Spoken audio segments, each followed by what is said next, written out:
Oh, hello. Good evening, ladies and gentlemen. Thank you for your patience. Oh, look at this. I actually got a notification. Do you think they send me a notification because they know that it's my other channel? So therefore, I would assume that my notifications are going out to all my viewers. Probably. It's the algo.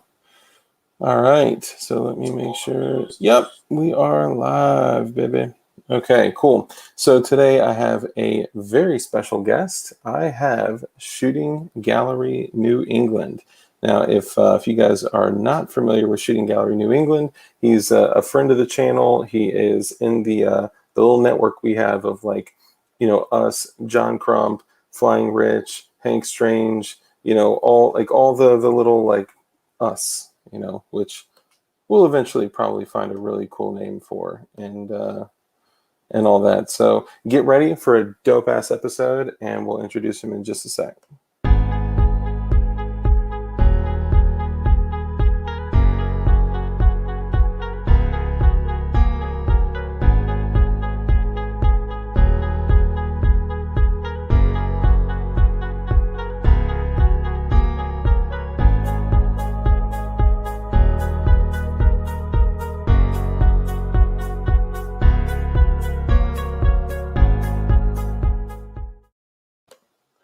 Dark, please read my comments. Okay, Gerchop, I will read your comments. Not only will I read your comments, I will put them up here, broadcasted to the folks. All right, Gerchop said Abu Gharib. Okay, all right. Okay, so everybody, please give a warm welcome in chat to Shooting Gallery New England. What up? What's crack-a-lagging? Oh, just living the dream, living the dream. A lot of you may have already seen Shooting Gallery New England. He's very famous for one specific thing, much like I am, for having Brandon Herrera on his show. Law student. I was over at Campbell University, and that's what I thought I wanted to do with my life. And then I got about Look at that. realized. Look at that hair. Can I swear on this podcast? I just want to make sure. If it's You wait, Brandon. We're not there yet. Okay, you wait. That's just a little snippet. If you guys want to go check it out, it's actually a great episode. Go check out Shooting Gallery New England's page, subscribe, tickle the little bell, and shoot the like button in the face. And so Shooting Gallery New England, go ahead and introduce yourself and tell the people a little bit about your channel. all right, so my name's Joe. I'm from Shooting Gallery New England. It's Shooting Gallery NE on YouTube. I've been at it for about 3 years. My channel's kind of based around gunsmithing, how-to tutorials, gun presentations. I wouldn't call it reviews. Just like, if I find cool stuff, I want to, put videos out on it. And we run a pretty dope podcast. We're going on 109 episodes next week of the Shooting in the Woods podcast. We've had some great people on, like Brandon Herrera. We've had my boy Kevin Dixie, of course. Flying Rich has been a mainstay on the podcast as well. But we've had everybody and anybody on. I fell in love with it, man. Probably about 7 years back, I kind of discovered my love for guns. I had my wife, which was I don't know if we were engaged or not at the time. I want to say we were dating. Her sister was dating a guy who was into the sand pit in Mass, and he's like, "Hey, you want to shoot guns?" And I'm like, "Yeah, I've never shot a gun. I've always wanted to."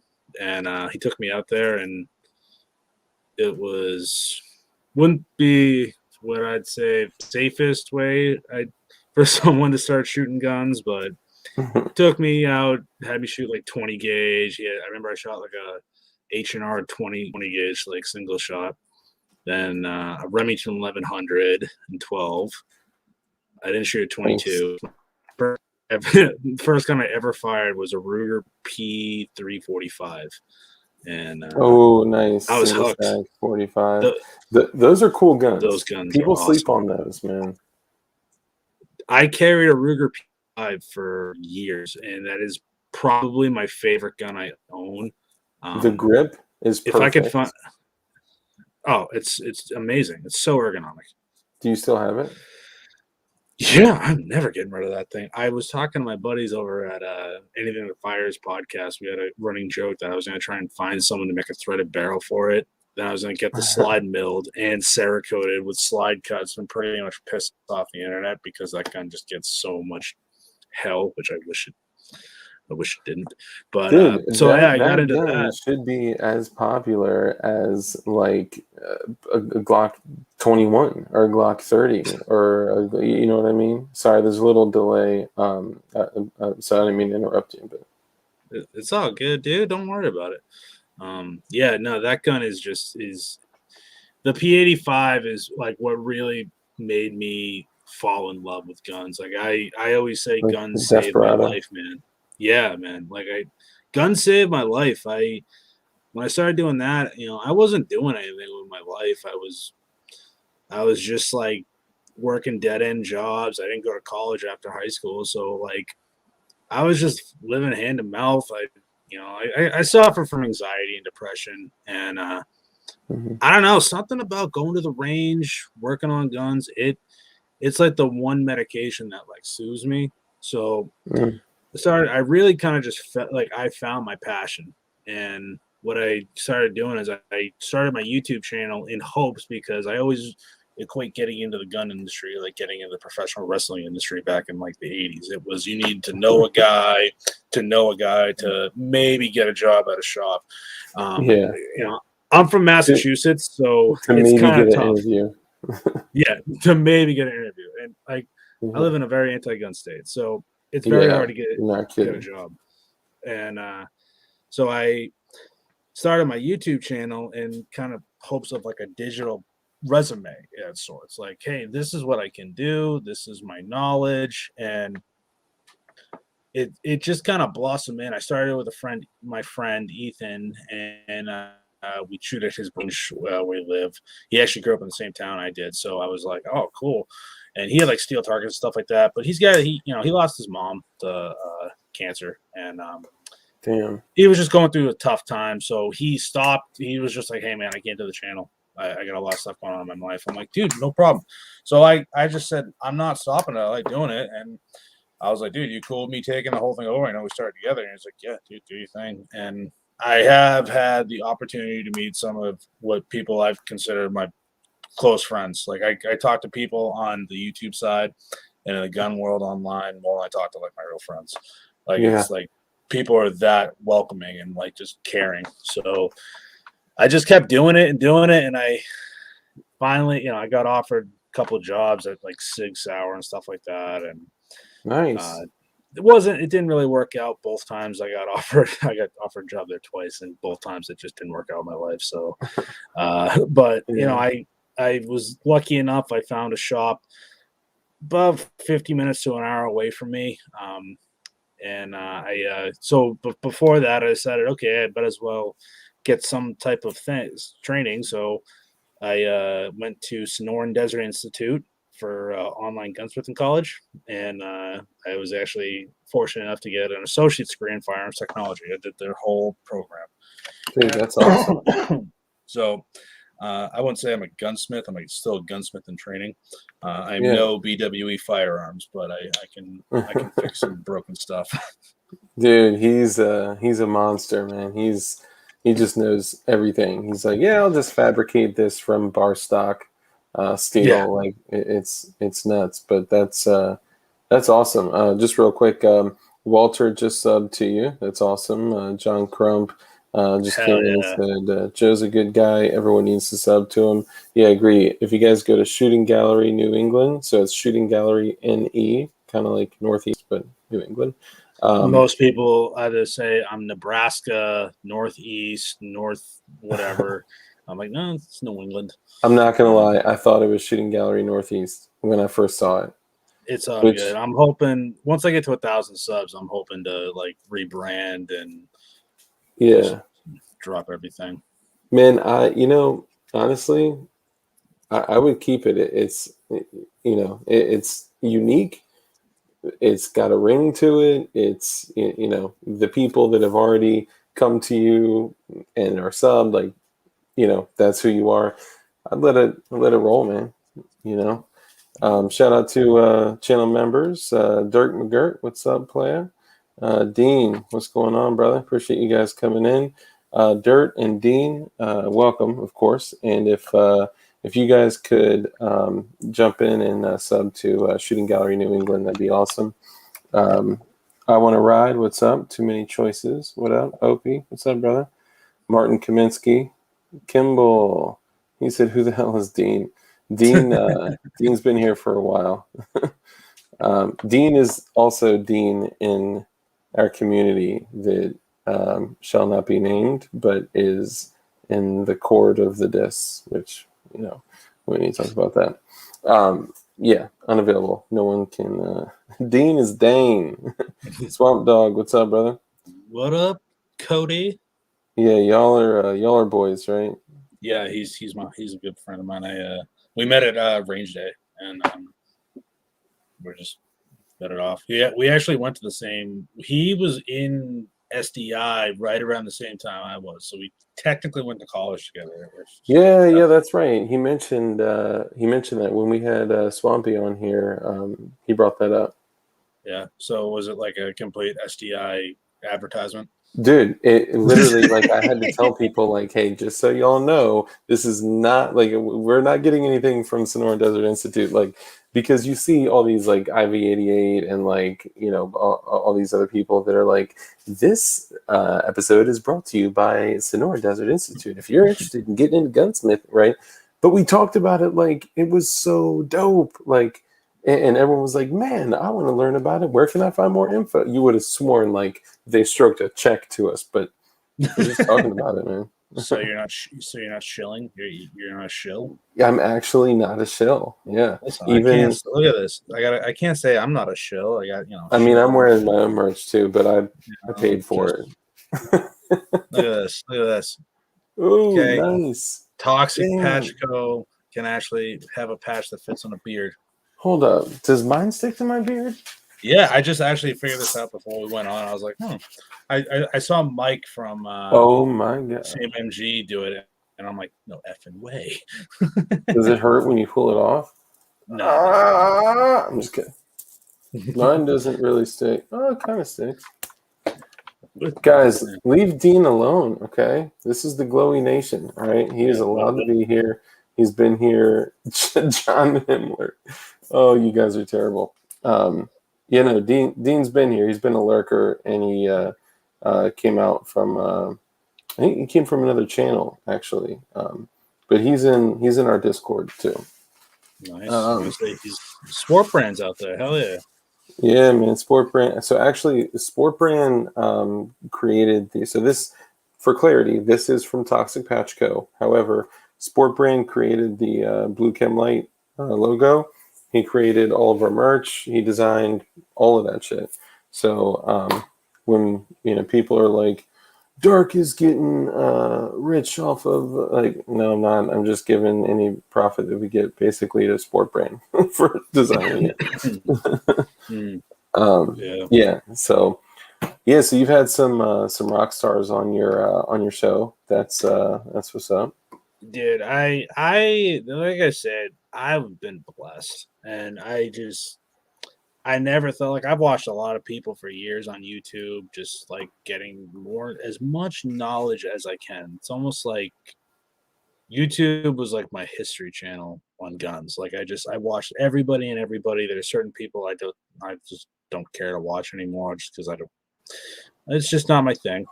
But like you talked about me having Brandon Herrera on the podcast. Yeah.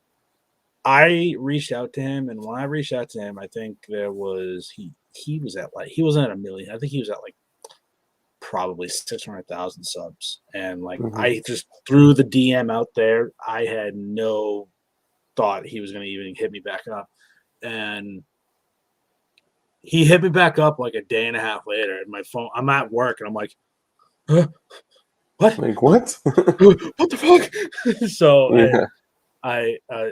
He was like, yeah, dude, I'll come on your show, no problem. And I told my buddy, I sent him a screenshot, and he's like, get out of here, no effing way. I'm like, yeah, dude, like, So we Yeah. had him on. We just talked AKs, and he was just so cool. And after that, I was able to get John Patton from the Gun Collective on, and I always looked up to John because like I'm a big guy, and I looked up to him because like he's kind of a bigger guy, and I related to him on a few other things, and like we all kind of have similar interest in guns, and I don't know, there's just something about him, and I actually ended up having a phone conversation with him before I even started my channel and stuff like that. And when I was going through a bad like bout of depression and stuff like that, my wife reached out to him and got a phone conversation with him. So I always kind of like remembered, like, dude, like before I even had a channel, he just called me like as a subscriber, and I was like, dude, that like I'll always hold that close to me, like, dude, that like meant so much. So I had Yeah. him on, and that was just awesome, and it just blossomed. We've had Oh, yeah. Johnny B. Yeah, we've had Johnny B. We've had Tony Simon from Seconds for Everybody Diversity Shoot. You name it. I've been trying to get Military Arms Channel on the show, and He's tough, man. he's a tough cookie. But I've even reached out to people that know him directly, and yeah, and I'm happy to do anything I can to help do like introductions and whatever. But real quick, John Crump, super chat, thank you, brother. $2. Where can people get those patches? Great question. Toxic Patch. No, I'm kidding. So you actually can get patches from Toxic Patch Co. But Black Swan Tactical does every month. They do an exclusive launch for one content creator on YouTube. Last month was DLD After Dark, obviously us with the patches. But I think you're this month, right? No, September? Flying Rich this month. I don't even know when my month is. I didn't even like cash that out. No, well, either way, you got patches. That's the cool thing. Yeah, I just bought my own patches. I didn't know how it was gonna work, and Toxic Pack just sent me it. I'm like, oh, so all right, I got this, and I'm like, all right, we'll figure that out. Show them off, man. Those things are sick. So this is my logo. You can get this sweatshirt on Black Swan Tactical. All the proceeds go directly to GOA and help the fight for gun rights. So I make a dime off of it. But my good friend Clover Tack actually helped me made this logo. This is the logo for my channel. Nice. For those of you, if you're from Massachusetts, this is actually the emblem you would see on the Massachusetts state flag, but we changed it around. Instead of the olive branch leaves, and you have belt feds, and then instead of the I think it's Squanto, I think it's Squanto, the Native American on the flag. It's actually a gentleman holding a shotgun. Here, I'm gonna blow you up real quick. I just can't remember which button it is. Dang it! It keeps making me bigger. I'm like, stop. Here, I'm gonna take me out. Yeah. So yeah, this is my patch. Pretty dope. So it is fresh. Super I think duper I've seen Space Texan in here. He commented on a video and actually did my first give on my last podcast I had with BWE. That's the belt, like the belted ammo. This is only 250. Actually, a viewer sent me this, and I was gonna hang it up in the back wall, but it's like 100 pounds. So how do I get viewers that send me belts of? I'm guessing that's 308. Yeah, it's so it's more complicated than that actually. Dirt McGirt, Bacon, what's up, brother? What's up, backdoor? So it's even more complicated than. Oh, hold up, Opie. I have a serious dislike for most people from Mass, CT, NJ, and NY, and so Rhode Island, New York, New Jersey, Connecticut, and Massachusetts. I understand that may be challenging, but you gotta love Shooting Gallery New England. Joe's the man. See this face. Hold up, Dirt Shop Dark. How do you justify these bunk purchases? What the hell are you talking about? First, be a Fed. Second, get on YouTube. Yeah, that's all you gotta do. You just gotta become a federal agent. That's it.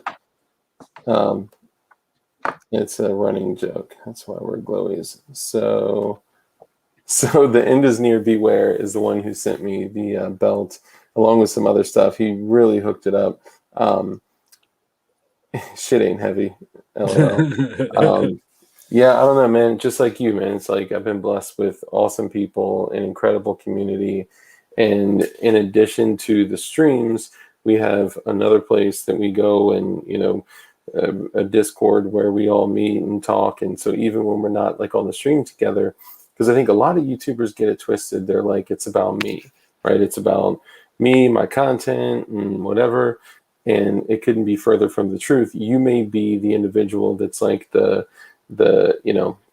vehicle that kind of pulls people in, but the thing that keeps them is the community, right? The chat, Yeah. the engagement, the so many times when you're streaming, you look at the chat and they're talking about shit that's completely different than what you're talking about. It's because they're like boys, they're Yeah. well, girls, boys, they're friends, Yeah. So that's been good. And like we've had we've had a lot of cool shit happen within our community. So yeah. But yeah, so you graduated. Sorry, I kind of cut you off in your story. And you're not the only one. Also, I shared before, like, I've been clean for almost November 5th, 2010. I got clean. I had substance abuse issues almost, my whole life, my whole adult life, and a lot of that stemmed back from depression and anxiety and issues that I was self-medicating for as well. So, I feel you. And definitely the discipline of firearm handling, safety, of, building them, the art of like concepts and designing guns and just kind of like, I don't know, there's something about like, there's just like and it's so weird because most people that aren't in the community would label them as like, items of destruction. And I just find like such peace with firearms. Firearms are predictable. Firearms are repeatable. They're scalable. They're duplicitous. They're, I don't know, like bringing something like from literal like blocks of plastic into operating firearms or aluminum to firearms is just something that's like a literal symphony, and I find a lot of peace in that. So I feel you. Yeah, it's sorry. Had a long day at work. So it's something that like it's just like a euphoria to me almost, just like whether it's building an AR or building a 1901 or something like that, or just like trying. It's almost like you're problem solving, especially with gunsmithing. Like I solve problems and I this isn't working, so I do this and it works instantly. Like it's like something that just it sets off the serotonin or whatever in my brain that like keeps me going, and especially working on and being able to build so many different guns and work on so many different firearms. It's like my creativity is always firing on all cylinders, which I like. Yep. I'm not as skilled as people would think. Like there's stuff that I just can't do. One thing is like working on shotgun stocks. Like I don't add material. I don't do any of that stuff. Like if I have to like set like length of pole, I just don't have the experience. I don't have the forte for wood. I was a painter so I get the finesse side of it, but when it comes to like actually like doing like figuring stuff like that out, I don't do that. But I've had the opportunity to learn how to like TIG weld a little bit and work like a mill, lathe work. I don't know. It just doesn't interest me, so I've never learned it. Damn, can you thread my barrel? Yeah, no, I don't do lathe work. I don't thread anything. Baby, Yeah. SP, you need to learn how to work a lathe. Like you will love it. And I'm like, I don't know. And he's like, nope, you're gonna do that. You need to do it. I'm like, he's okay, awesome, dude. He's a really good dude. Yeah. He's I didn't. So I always looked at him like a dude that's on a show way bigger than mine that's like untouchable, right? And then actually, that same dude that sent me that belt of ammo, which there's a story behind that. And remind me too, there's a story behind the Ruger P345, which you'll enjoy that. But he was basically like spamming Hank Strange and Lola, and he was like, dude, you guys need to get this dude Dark from DLD After Dark on your show. Like, you need to. He would like super chat them and like spam their comments, and John Crump facilitated an introduction to, and like, so all these people are like, yo, you should have Dark from DLD After Dark on your show. And finally Lola reached out to me and was like, okay, so like, this guy keeps like emailing us. Now like we have John Crump and like all these people. So I will say, the end is near, beware. Definitely started that conversation. So thank you, brother. I appreciate you. And then the rest kind of just happened. But when I got in there, Babyface P was just like a guy that was kind of like out of reach, right? Even though I've had people like Brandon and James Reeves and other people on here. Randomly one day, when I was in chat watching their show, I wasn't on this one. He was like, dude, why have I not gotten an invite to come on your show? And I was like, oh my God, like, you want to? Like, yeah, here, I'm emailing one to you right now. You know, like, I had no idea. And we had an awesome talk, kind of like you shared with the Gun Collective.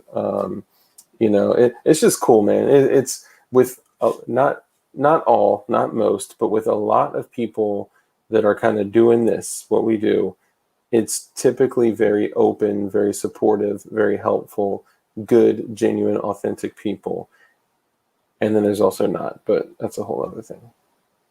I'm telling you right now, I had a comment on one of my videos today, and like, the gun community is the best community, but then you're always going to get those know-it-all that think because they built one AR in their entire life that they know every little thing. And I did Assembled. a video called, yeah, it's just like built, not bought. Like, I did this video a couple of months ago on like pinning and welding, because in Massachusetts we have a bunch of like laws that I don't agree with, but I just have to do it. It's how I, pay my bills. So we have to pin and weld our muzzle brakes because we can't have flash hiders. So I was showing how to pin and weld a muzzle brake, and there's hold on. You're saying like, no matter what, if you have a threaded barrel and you add a muzzle brake, you have to pin and weld it. It has to be permanently attached. No. Nope. So let me rephrase it. So we have an assault weapons ban in the state of Massachusetts, and it was reinterpreted in 2016. So for semi-automatics, as what the state defines for an assault weapon, if it's a semi-automatic, you are allowed to have two evil features.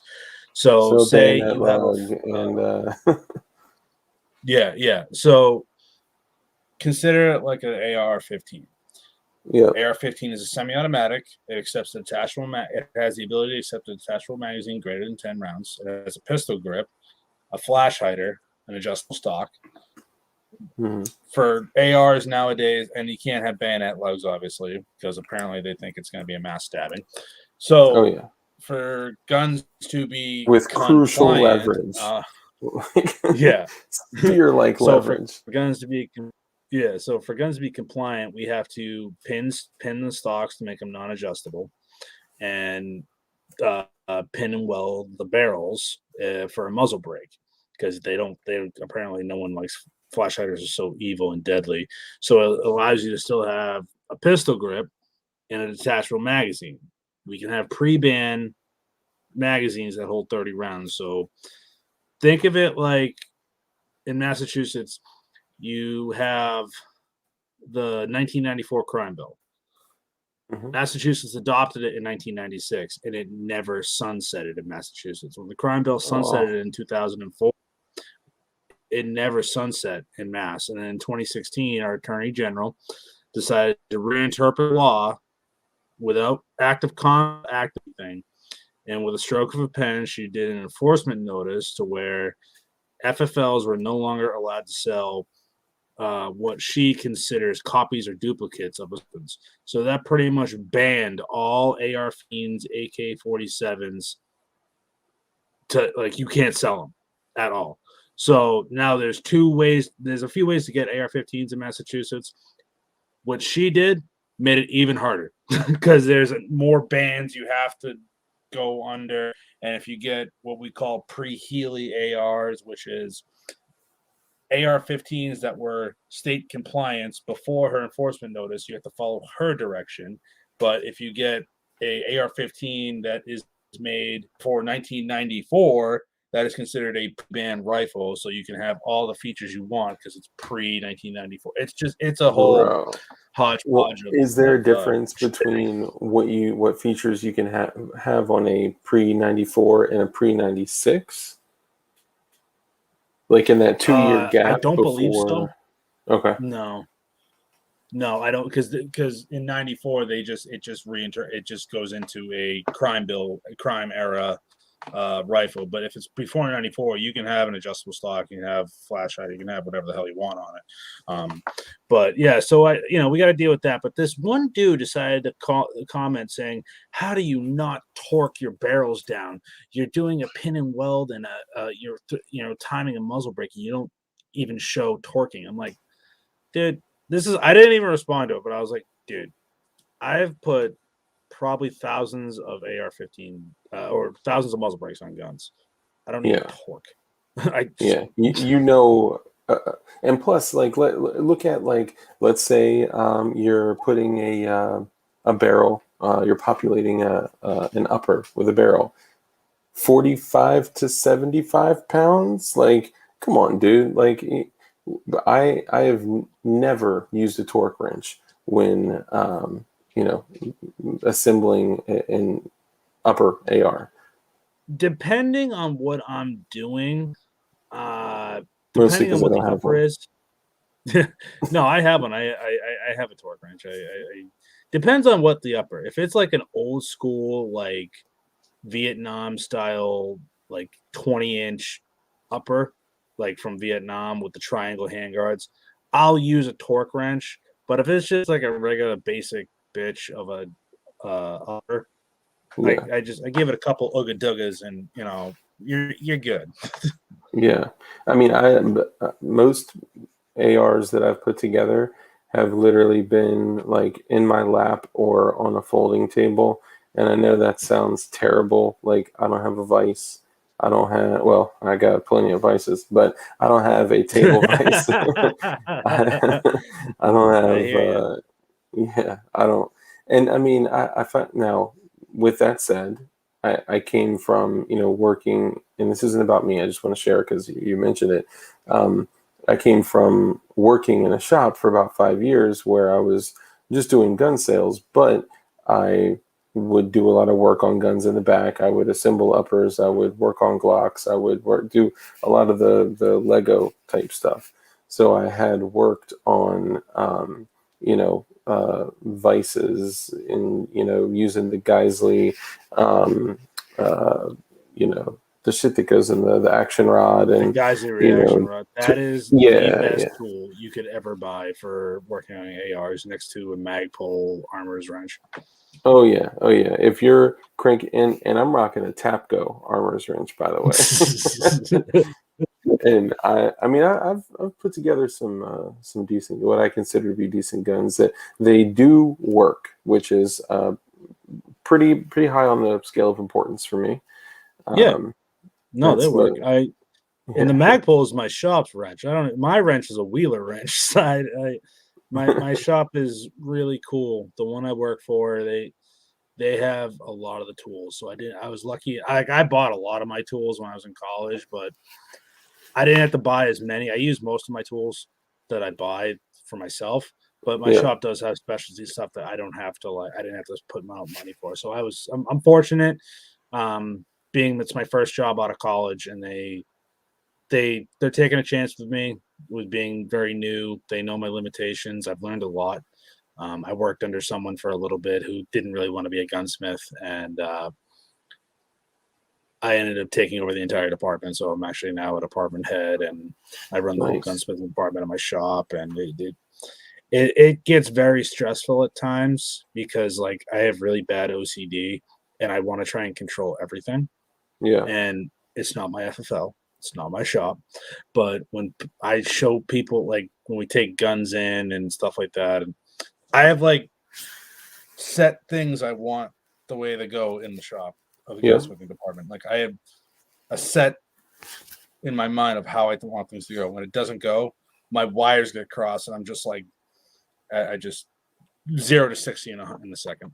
Dude, so, that's funny that you say that. I think this could be a good topic for us to discuss, which is just like leadership, right? Like in the past, in different roles where I was responsible for the outcomes of others, or for outcomes, for the results of others.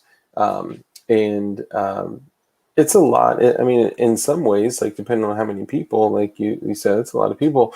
Like it kind of feels like running a small country sometimes, and the biggest like shift for me, because I'm the same way, where I'm like, look, I have done this before. I know exactly what to do. I'm not saying you need to do it my way. I'm just saying you specifically have to do all these things in this order, which is, my way, right? And the biggest shift for me. Sorry, go ahead. It's tough because people think like, oh yeah, I can do this, but it's like, no, I just let me handle it, and they do it anyway. When it's like, all right, I get it, but at the same time, it's not how I would do it, so don't do it again. Yeah, it's. I think the challenge is that like so often we want to help people and we want to give them like the hey, here's the shortcut, right? But usually that's how we do it. That's how that's how we do it. That's like our method. That's our. So one thing that kind of was a big game changer for me was like, okay, instead of me holding people accountable for how they do something, I'm just going to hold them accountable for like if they do something, right? Like if I say, let's using your situation as an example, if I say, okay, here's 75 people, I need all 75 of you to crank out a 14.5-inch pinned and welded, blah blah blah, like whatever AR with like this setup with a B5 like SOP mod stock, and give them like a whole breakdown, and I give them like the outcome, like this is what outcome I expect from all 75 of you. The way I used to look at leadership was, telling them do these things in this order to achieve this outcome, instead of just letting them self-discover, identify, challenges, successes, wins, losses, like whatever, and then coming back to me like, okay, here's the product, and I'll only judge the product, not how you did it, unless there's something that's like unethical or wrong or whatever, or dangerous. And then that changed so much for me because it allowed me to kind of let go of the control of how things are done and just gauge if things are done. And it became like, instead of a list of 100 things that I needed to check on to make sure these 75 people were doing, it was just a coin toss, like a yes or no, and then from there. So that was cool. And plus they learn so much more when they self-discover things. Like I've told somebody something hundreds of times. If you do this, this will happen. If you do this, this will happen. If you do this, this will happen. And they don't hear you. And then one day I get a knock on my door. Dark. Oh my goodness. You will never believe what just happened. I did this and then this happened. It's like, congrats, man. That's what I've been telling you for 4 years, but they needed to self-discover it themselves. And leadership can be a mofo, man. Yeah. And like, you know what, man, I feel bad because like I know how that is, being told like you're doing something wrong. It sucks. I'm not one to being told I'm wrong. I don't like that. But at the same time, it's like, you know what? There are certain people I've like showing some stuff to, and like they get such a kick out of it. I'm like, all right, dude, that's cool. Like I'm lucky where it's just me in the gunsmith shop, to where like I might have some people help. Like there's like 2 people that work at the shop that like will help like when I have like a ton of cleaning and stuff like that to do for like, because we got a range at our shop, and we got to clean the Right. range guns occasionally, so like it gets pretty dirty. So like Yeah. a couple people that like learn how to take down guns and stuff like that. Like there's this one girl that works at the shop, and she is just like all about it.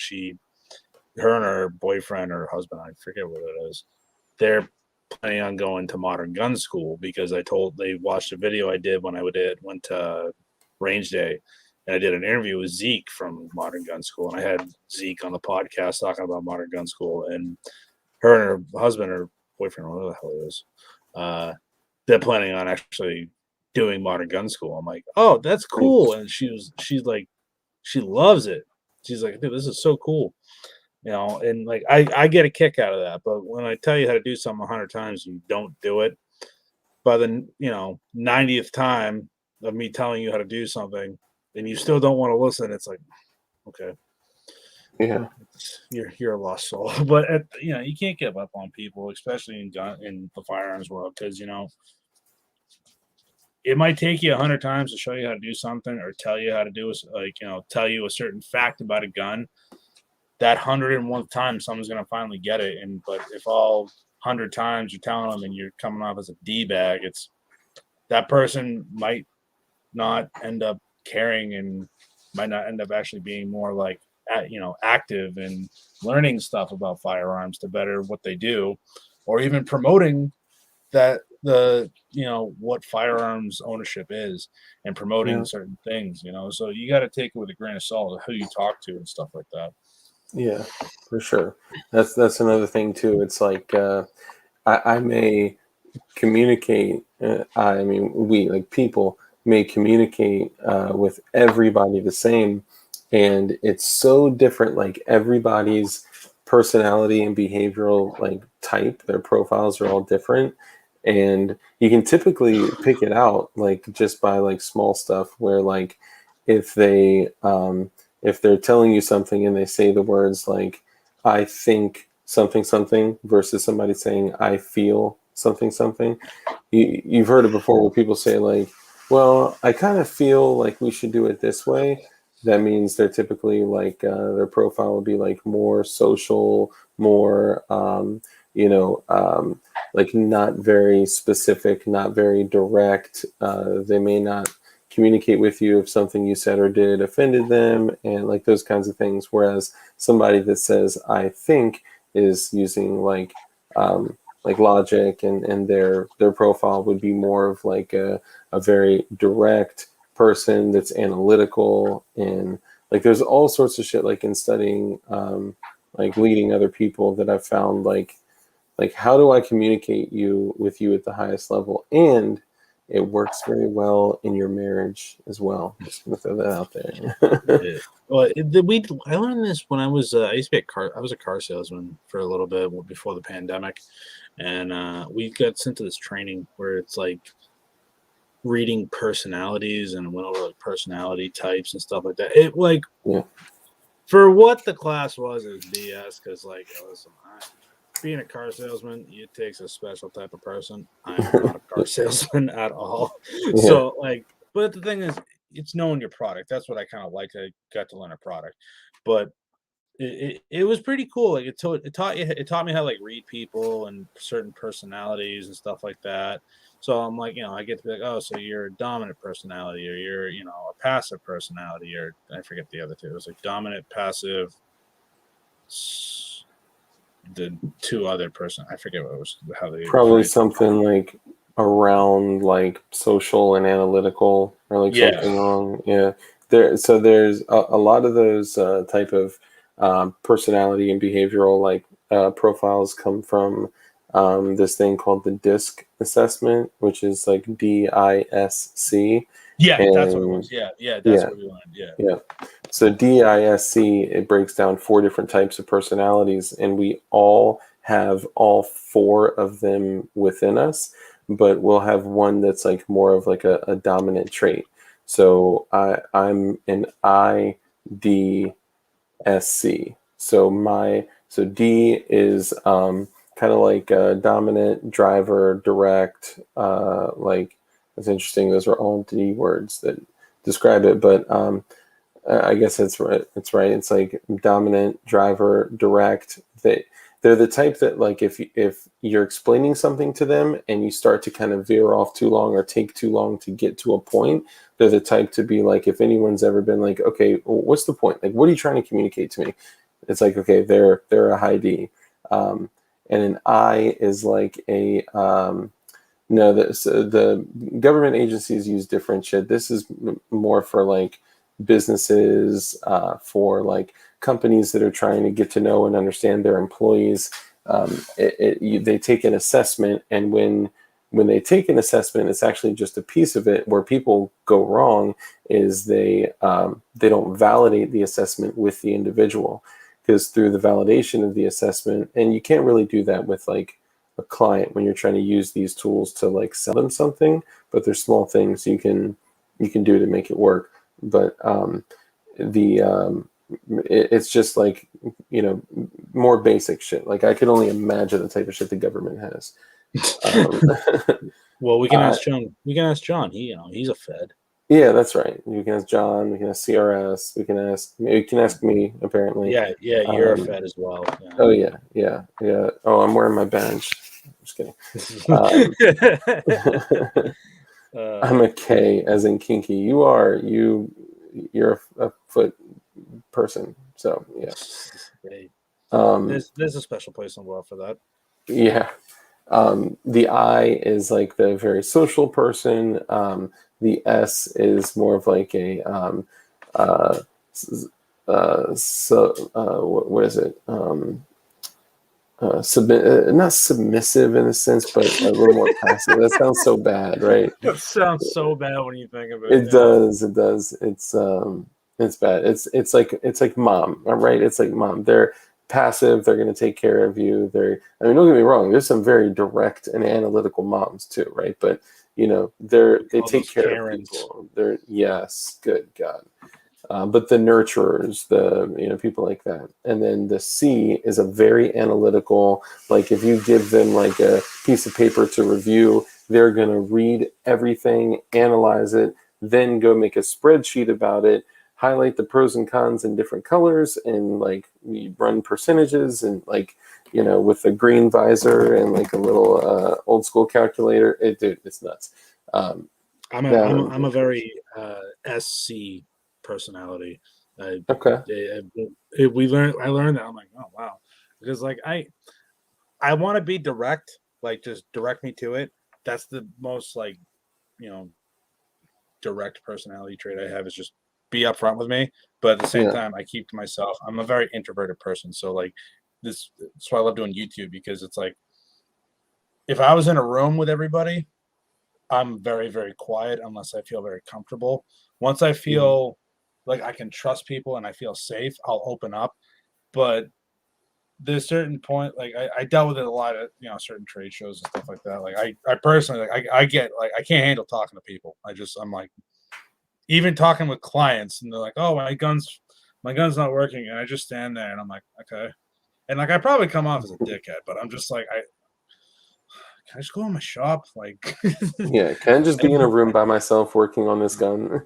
Yeah, it's like I have my things in there. Yeah, but I hope no one's touching them, and now they're going to be disorganized. Yep.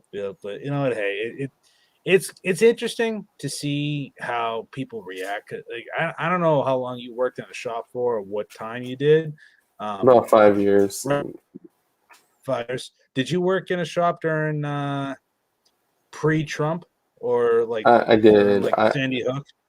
Yeah, I worked in a shop during the that event that you mentioned, and so it was an interesting time because I was there for like 3 years, and then that event happened, and like you couldn't sell an AR. Like they would sit and sit and sit and sit. I actually had an Arsenal SLR 106 rifle Ooh, that nice so guy. it's the crank in 5.56, and it was sitting there for like I think it was 900 or something like that, and which is so funny because now like Wassers are 1,000, but it was Oh, sitting thank there God. and like I wanted it so bad and I kept putting it off and kept putting it off.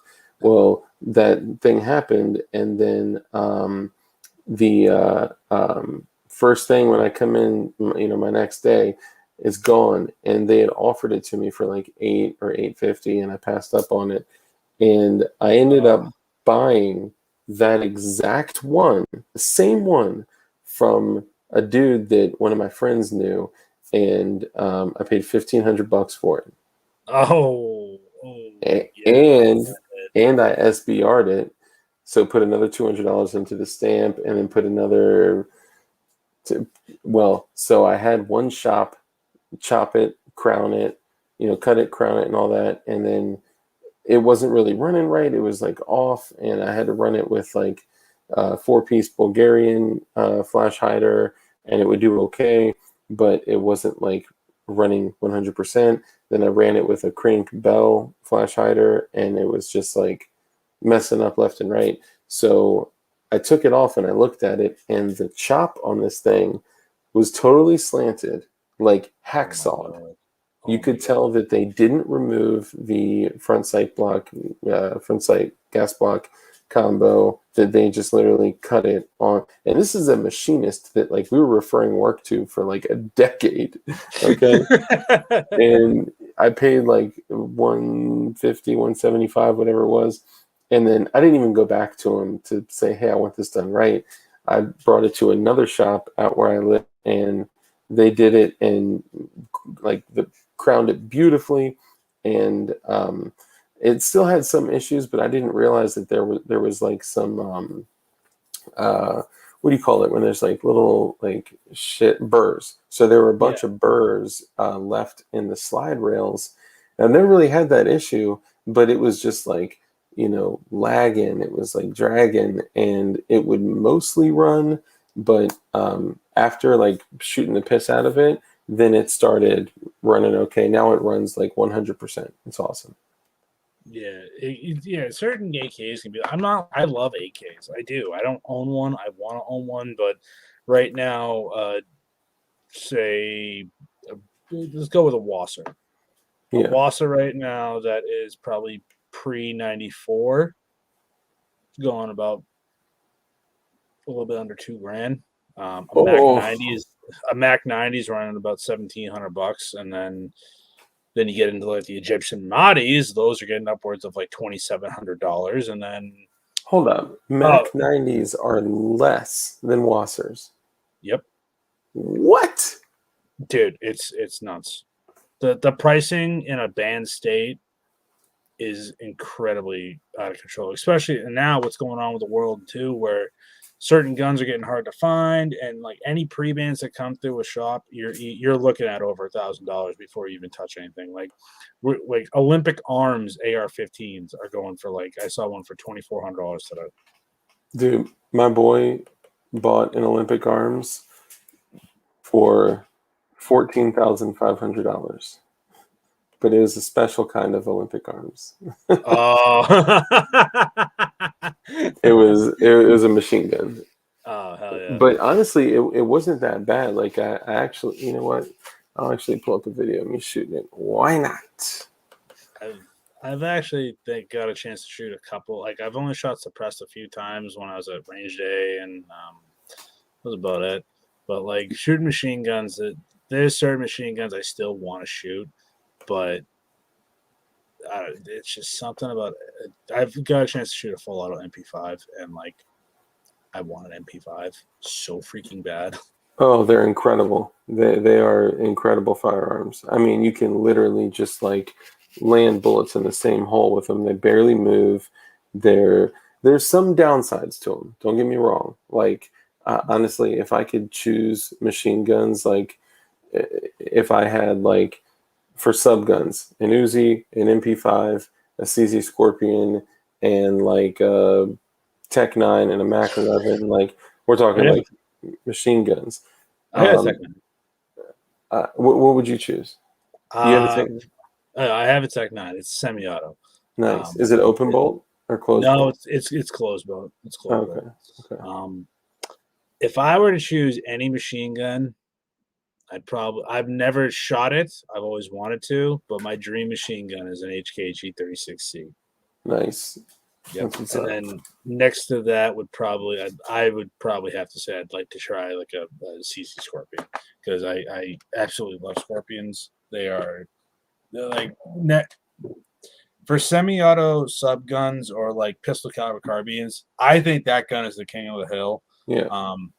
Next would probably be the MPX. I just don't want to pay the MPX price. Like I love SIG MPX. Like we're a big SIG dealer at the shop I work at. Yeah. I love the MPX. I don't want to pay the MPX price. And those mags are $70, and SIG needs to get their head out of their ass because it's too expensive. I was about to say $70 Lancer mags. Like, tell me this though. How, like, to what point have you run an MPX to? Like, how many rounds? Like, and Not have you that much. experienced failures? I haven't had any failures. With the experiences I've had with them, and that's just me like sighting in red dots and stuff for customers and cleaning them and stuff like that. I know I know when you do run the piss out of them, like they get jacked up because it is that weird generational thing where if it gets waterlocked if it's a Gen 1, but it's a Gen 2, but SIG doesn't tell you what generation you have. I know there's that special bolt carrier because I could take an MPX gas system apart, which SIG tells you not to do, but it's literally 3 Allen screws.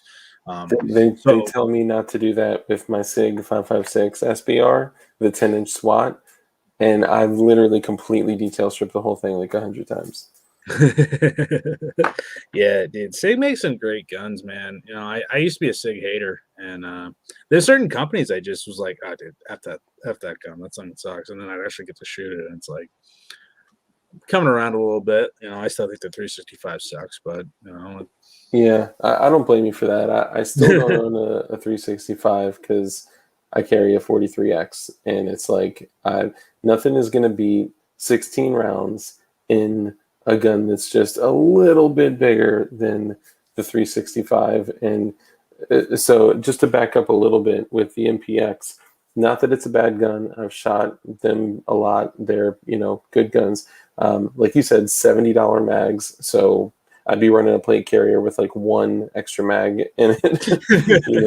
And it's funny. It's like a lot of the guns that I hate on are like guns that like I like couldn't afford at a certain point. Like, oh, those SIGs are so whack. And then like when I shoot them or like can afford them, I'm like, yeah, they're good. They're good guns. I'll buy one.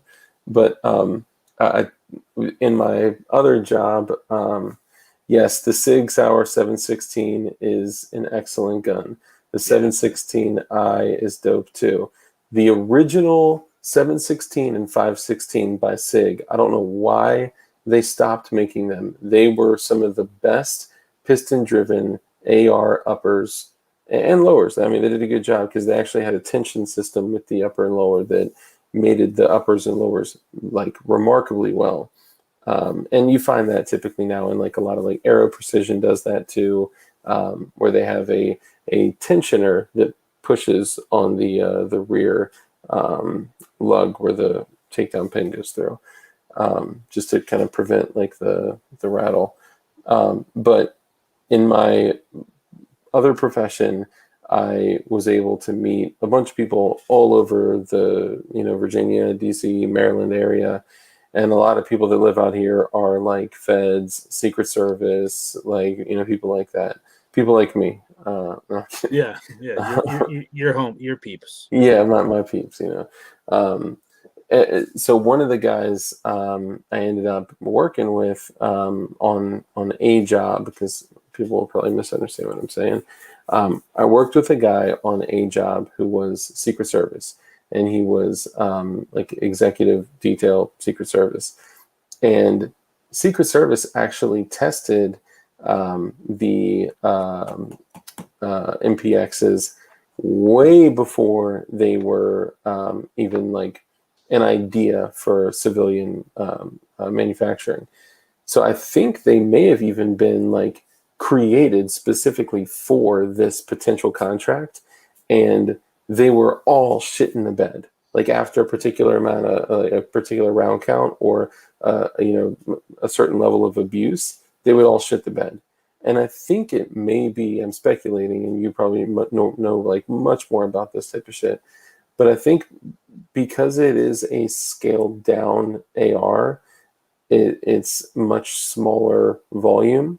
And if you're like running thousands of rounds suppressed through there, it gets mad dirty, mad quick, and it just stops working, I think. Yeah. Or the parts may fail. I don't know. But I think it's a little bit of the parts may fail, and I think the gas piston system mhm. is, like you said, it's too small to run. That needs to be those gas piston, the gas diversion systems. I don't know how they do the gas system. Yeah. They need to extend it probably 3 inches. Granted, you might have to redesign the whole gun for this to work, but I agree with you. It's the gas system is a little bit too small for that. Hold on. Sorry. But the thing is if you're just like a weekend warrior and you go out to the range maybe once or twice a month, the MPX is going to be right for you. But if you're someone that trains, goes to the range many times, you put probably 200 rounds a range trip out, and that's multiple times, and you don't clean it meticulously, you're gonna have a SIG warranty on you. Or if you're doing like classes where you're blowing through like a few thousand rounds or something like that. Yeah. The MCX and that's is the thing. I love the MCX. Oh, I want a Virtus. I want a Virtus so bad. Like we can actually get Virtuses in mass. Ironically, we still have to pin. Yeah, we still have to pin and weld the stock, and I have to weld the side folding stock, and then I have to pin and weld the muzzle brake. Yeah, that hurts. Dude, I fudged some stuff up. It's pretty funny when I piss off over hundreds of thousands of people on TikTok when I make TikTok videos of what I do. Oh, dude, it's amazing. I piss off so many people. Hold on. What about like AR style pistols? Are they just a no go? Nope. I can't. We cannot have any type of pistol configuration. So chambers a rifle round? No, nothing. Like you can't get like SIG MPX pistols. You can't get Scorpion pistols. Any type of pistol configuration. It has to be a 16-inch barrel. So how do they discern the difference between like a Glock 17 and a Scorpion? Do you have an approved list? Yeah, we have a weapons roster. Oh, okay. Yeah, Glocks technically aren't mass compliant. I thought Gen 3 Glocks were mass compliant. For private sale, you can't sell them at a dealer. What? Yeah. But well, you can do it's a frame transfer. You can get a stripped Glock frame and then build it up from there. That's not terrible. Yeah, that's how I got my 19. But if it's like a Gen 2 and before, a dealer can transfer it through an FFL. That's how I got my 10 mil. Oh, nice. I love Gen 2s. I had a bunch of them back in the day. I love my Gen 2 20. Like I love it. Like I like it more than my Gen 3 19, which is my carry gun. And it's getting kind of colder up here now, so I'm gonna be rocking that 20. Yeah. You know what? Hold on for a second. You just said the magic words. Hold on. No problem. But yeah, nah, man. Massachusetts can be rough, but you know what? We got to do what we got to do, and we're doing the best we can to love the Second Amendment and love shooting guns. It's what I try and show on the channel as much for everybody who's watching. I try and talk about guns as much as you can. I try and cater towards a lot of people that live in banned states. A few of my playlists on building banned state ARs, meaning fixed mag ARs. I've done stuff with DSI, DS15 fixed mag lowers. We have a local company to us here that we have that makes fixed mag AR lowers. we built the 20-inch AR and we built the 16-inch that we just built recently. So please check out those playlists. It was awesome. I'm so sorry if you're talking to me. My headset is off. I can't hear you.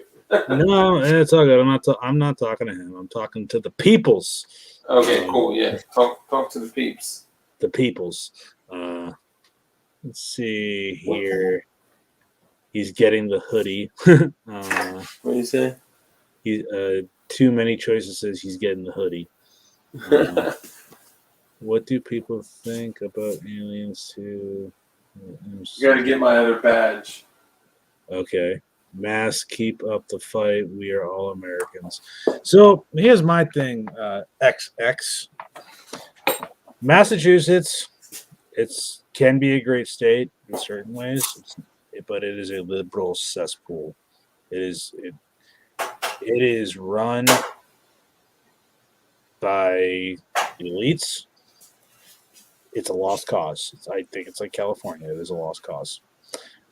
Dean, shooting gallery and Ian, have you ever thought about moving to a more gun-friendly state? Yes, I have thought about moving to a gun-friendly state. I'm really interested in moving out of Massachusetts. Me and the wife are looking to move home soon to save for a house, and I'm looking to buy a house possibly down south or up in New Hampshire where it's a lot more gun-friendly. Nice, man. Virginia would happily take you. You could move right in between Crump and I. We'll all be neighbors and have cookouts together, and then Flying Rich will get even more jealous that we all hang out. Well, the funny thing is, like, once we become neighbors, then we just barely talk to each other. I know. I know. Yeah. Well, yeah, when we're far away, we talk about how much we miss each other. Oh yeah, that's the thing. Me and Flying Rich, we just met at Range Day in the spring. We've been talking online and I talk to Flying Rich probably every single day, and he's one of my best friends. Ironically, we talk each other to sleep almost every night. Oh, that's so sweet. So you said you have a Glock 20, yes. And so this is something that I have had for a long time, probably close to, probably like anywhere from 15 to 20 years. I have had a second generation,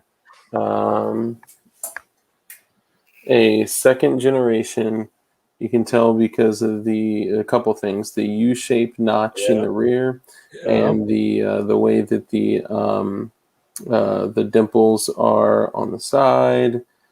You see there the way the mag release is cut, and also the two dimples in the rear where the Glock is. But I have actually offered this to a couple people who won something, like, I ask like stupid questions like while we're doing the stream, and I'm like, all right, you won this, and I just pick up stuff off my workbench, which is actually a folding table. Don't tell anyone. But I'm at my kitchen table right now. Nice. Yeah, it's yours. I'll send it to you. Oh, hold up. Well, I will send you a patch in return. Nice. I just thought about this though. I don't even know if I want to ask on the live. If there was a magazine from like 1991 that held 15 rounds. Yep, that's good. That's good? Okay, all right, cool.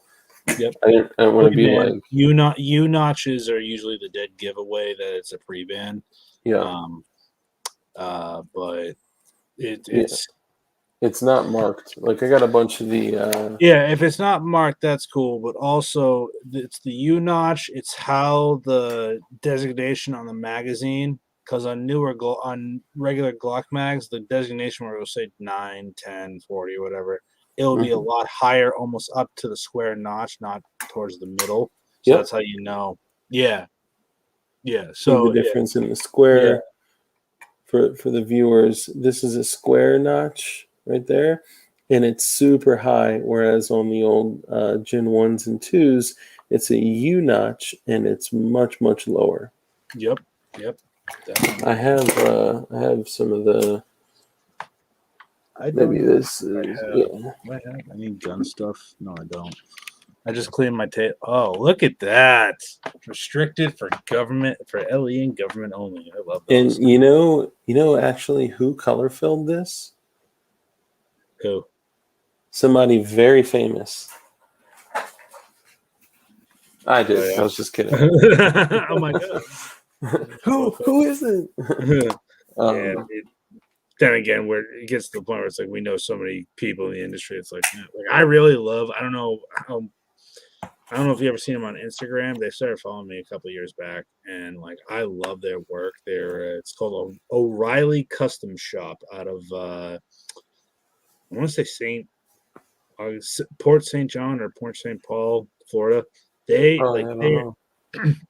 they're on Instagram. They're a machine shop, but they do a lot of like Glock slides and just like a bunch of like custom work with Cerakote, and I love their work. Like they do it very well. Yeah, I'm not aware. That's what's up though. Yeah, I'm so happy with Wisconsin laws. I could get my 33 round Glock mag at the store when I was 18. Yeah, I used to go when I was carrying a handgun illegally for years prior to like I would go in my gun shop at 16 years old, the one that I ended up working at in Long Island, Virginia, and I would I'd walk in there at like 16 and be like, "Hey, I need a holster for a Glock 17," and they would grab a blue gun and be like, "Okay, like this is the holster." I was like, "No, that may not be it. Do you have a Glock 19?" Like, yeah, hold on, grab a 19. I'm like, "Yep, that's the one. Yeah, that's the one." Like, yeah, and I was buying holsters, magazines, and stuff like that, and it's Virginia. Virginia, for all y'all that don't know, used to be really, really chill. And then when Blackface Northam came up in here, things started changing. But things only change when you acknowledge that they are their laws. And let's just say that peaceful noncompliance is the way. Yeah, Massachusetts was the first state to ban bump stocks, like as a state rule, like banning them before it went federal. And when they did the ban, everyone we got letters from the state attorney general's office. Like everybody that had a license to carry got a letter, and Wow. they're saying they said you need to turn them in, destroy them, whatever. I think it was like 2 people in the entire state turned them in. Yeah, right. 2 people. Like, That's it. I believe it. I mean, that was like one of the lowest level of compliance like ever. But I mean, like, no one's like rolling around with them like making YouTube videos, and well, there's a few, but Then they're in a black van and they're never seen from again. yeah, dude, it's funny too. I actually had someone comment. I did. So I posted down here. I love sharing like deals with the community, right? Like if my people are wanting to build, privately manufactured firearms, I want to do anything I can to help them save money and build a high quality firearm. Yep. Now, what they do is up to them. It's their decision, and they need to follow all their state, local, federal rules, laws, regulations, and restrictions, blah, blah, blah. But if I can, I'll help them save some money. So, like the little thing below here says that at JSD, you can get a Glock 26, 27, 33, whatever, the subcompact 80%er for $69 with my code. He's actually selling it for $79 and then another $10 for shipping, so it'd be $89. But with my code, it's $69 with shipping, free shipping, and Giggity. giggity. And like I want to help them be able to build. There's a reason I was sharing this. I can't even remember. Like, Shameless plug. yeah, right. Damn, what was I gonna say? JSD is awesome. Great. Hold on. I've never actually spoken with Jordan JSD. I want to get him on the podcast. Oh, he'll definitely do the show, man. It's I would highly recommend it, man. He's so cool. And one that was weird, I'm just kind of starting getting into 80%. Like, with Massachusetts and the gun laws there, and I you have to always be on the defensive. You always have to cover your ass. You don't want to end up going to jail. So Yeah. it's unfortunate. There's a lot of gun owners in this state that are indoctrinated, and I'm one of them. Where I'm still uncomfortable with 80% because it's more of like I don't ever want someone say pulling me over and I have a 80% in the car and stuff like that. Like obviously, like I'm not a criminal. I'm probably the cleanest person you could ever think of, Yeah. but The I want to cleanest make person sure. on this stream. Well, you're clean. Well, you have been for many years, man. So good, Oh good yeah, for you. that's true too. Um, Thank you. but I it's tough for me to get around the concept of 80%ers. Like I just built a GST 9 from 80% Arms. Nice. That thing is dope. Like it's essentially it's a Glock 19X. Yeah. It's a 19, and then you change the grip, and it's a To full the size frame. 17 size. Yep. Dude, that thing it runs like a top, and like I love it. Like if I go to the range, I always bring the frame with me because I carry a Glock 19, so I just swap the slides and I practice with that. Yeah. And parts aren't regulated where you are, right? Like you can order slides and barrels and shit. Yeah, like I can order slides and for now. But I can order slides, yeah. barrels, and stuff like that. Like it's just I always like get nervous when building an 80% because it's like again, what if something happens? Mhm. God forbid. Or what if I'm at a range and an RSO who just happens to be a federal? Like that's how my mind works. It's weird. Is it not legal there? It's legal, but people think it's illegal, obviously, because no one realizes that it's actually acceptable to actually build a firearm. It's acceptable to make your own firearms. Well, check this out then. Follow my logic. So I've put together a healthy amount of 80%, 80%ers, 80%, whatever you want to call them. And I've even built them for other people. And then I do so though in one way. I tell them I will do it with you or for you under one condition, that you track with me, you're there, you follow me through the process, and then once you learn it, you master it and go teach other people how to do it too. And it's something that we have to push out there, like to, privately manufactured firearms were so much more rare. You were limited to like zip guns and slam fire shotguns until the world was like blessed with 80% firearms and like the internet too. But at the same time, there's no such thing as an 80% firearm. Yeah, it's just a marketing thing. Yeah, like there's no such thing. Like it. Mm-hmm. It's a piece of plastic. Yeah, what makes it 80%? What makes it 90%? What makes it 70%? Like what is the clarification? And that's where I come from. Like, listen, I think we should be able to buy tanks from a friggin' vending machine that have belt feds attached to it. That's how I feel with my gun rights. But at the same time, it's tough for me to wrap around because again, there is the other stigma that comes with 80% firearms where you get a bunch of guys that are, doing very nefarious things. They get 80% firearms and they're making like shops essentially of just making Palmer 80s, and they're doing it for nefarious reasons, and it ruins it for the good people and the good people that are law abiding. I mean, do you think that's really true though? Oh yeah, no, I know that's definitely true. Like if you think you think think of like a criminal. How am I gonna get a gun? Cool, I can order this. Then again, this is how the anti-gunners think, and I'm making this very clear. I'm not anti-gun. I think we should all have machine guns and all that stuff. But this is how I'm from Massachusetts, so it's like I always have to like check myself because I have to think how are they gonna how they're thinking, yeah. How are they gonna think to screw me? And you always got to be on the defensive. Yeah. So that's how I like. That's how what goes through my mind when I hear 80%. Now that I've built one, I think it's fun as hell. Like I don't understand 3D printing at all. It's like Greek to me. So like people Yeah. have tried talking about it and explaining it to me, and I'm just like, what? So like, but like I now that I've like built at least one, I think it's fun. It's just Yeah. like it's just like building an AR or building up a Glock from like a serialized Glock.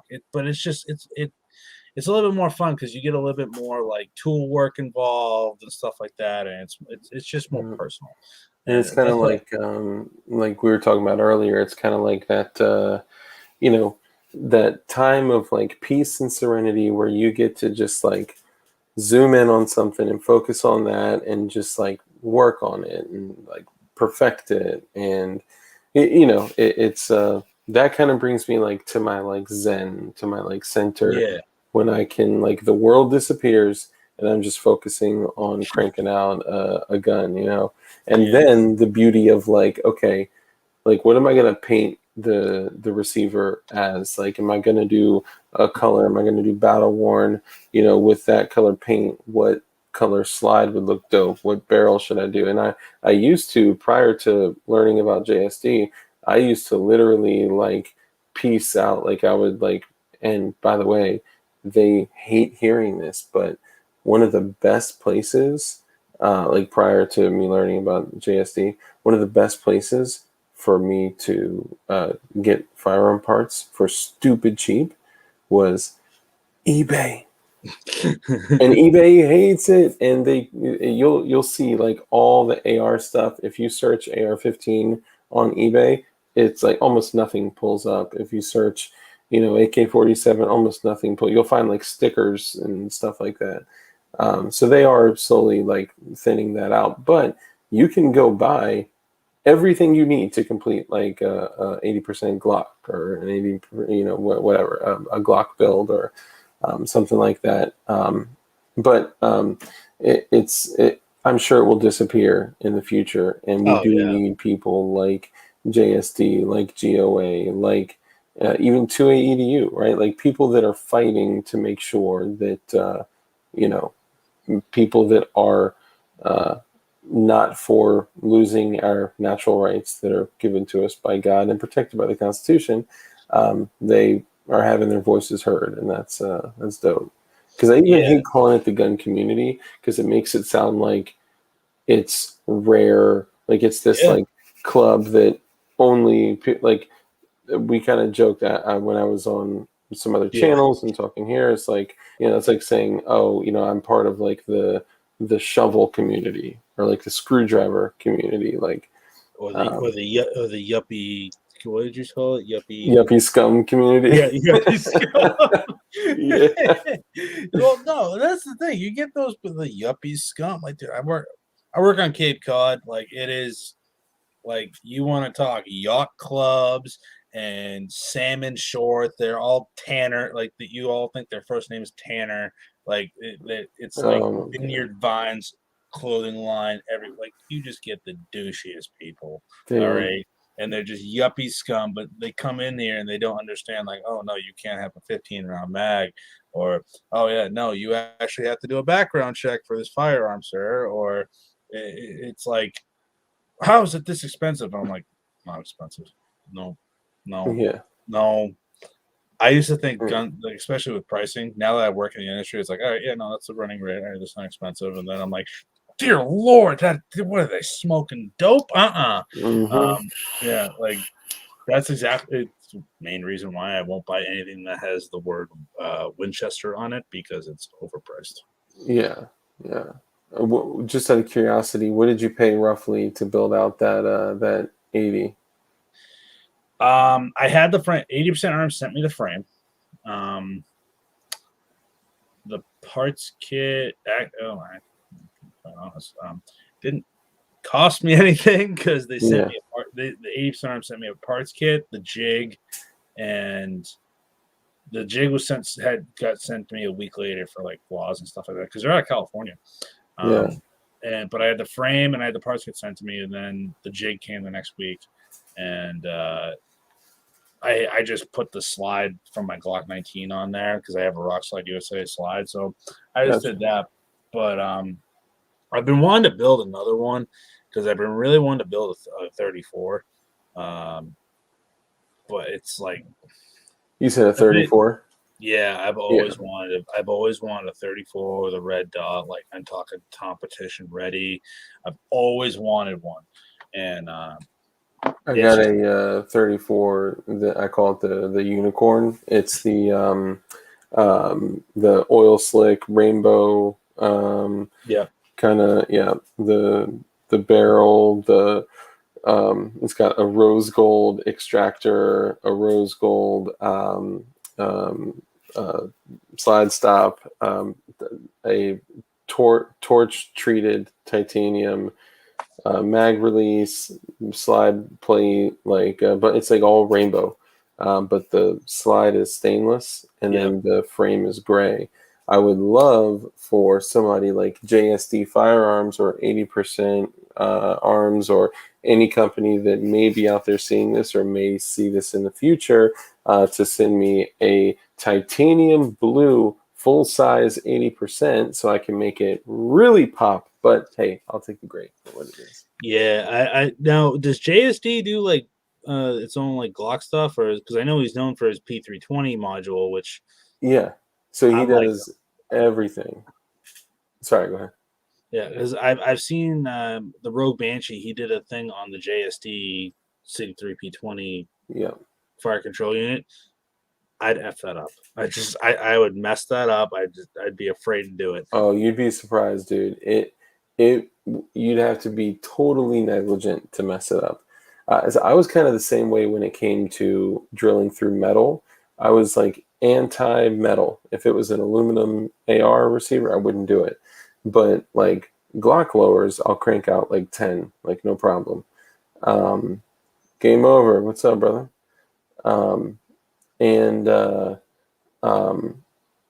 I kind of broke through that fear, like when I did like roughly 10 Glock builds. It was like, okay, I need to be able to kind of get this comfort level of drilling through metal. And my first, like, I guess, achievement was I took an 8mm drill bit. I have one laying around here, but a big ass drill bit. And I drilled through a chrome AK that I have. It's a Draco that I got for back in the day, and I sent it out to Ford's Custom Gun Refinishing, and they completely hard chromed the whole thing. It's Ford's so sick. Dude, Ford's is amazing. We send Ford's? Dude, I talk to those guys all the time. We send all of our refinishing work there. They have brought back some of the shittiest guns. Like, I'm talking rusted, pitted, and brand new. We sent them a Walther PPK, and this thing had so much rust because, like, in Cape Cod, you get a lot of humidity in the salt water because it's all ocean around there. So some water got into this guy's safe, and it just rusted the stuff. Like, it took like 6 months to come back, but I was amazed. Like, they redid all like the stampings and stuff like that. Like, those guys down there are just incredible, amazing. Oh yeah, and they're the sweetest people to talk to on the phone. Like, whenever I get whenever they call me, I get excited because they have the nicest people working. I think it's Carissa and Nikki.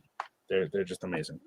Yeah, they do such remarkable work. Like, when I was a kid, like fresh 21, I sent them 2 Glocks, and I wanted kind of how this SIG is. I wanted it brushed chrome, so not like super high polish. I wanted it brushed chrome with matte rounds. So like it's kind of like the flats are brushed and the rounded parts are frosted. So it's got like this two-tone kind of look to it.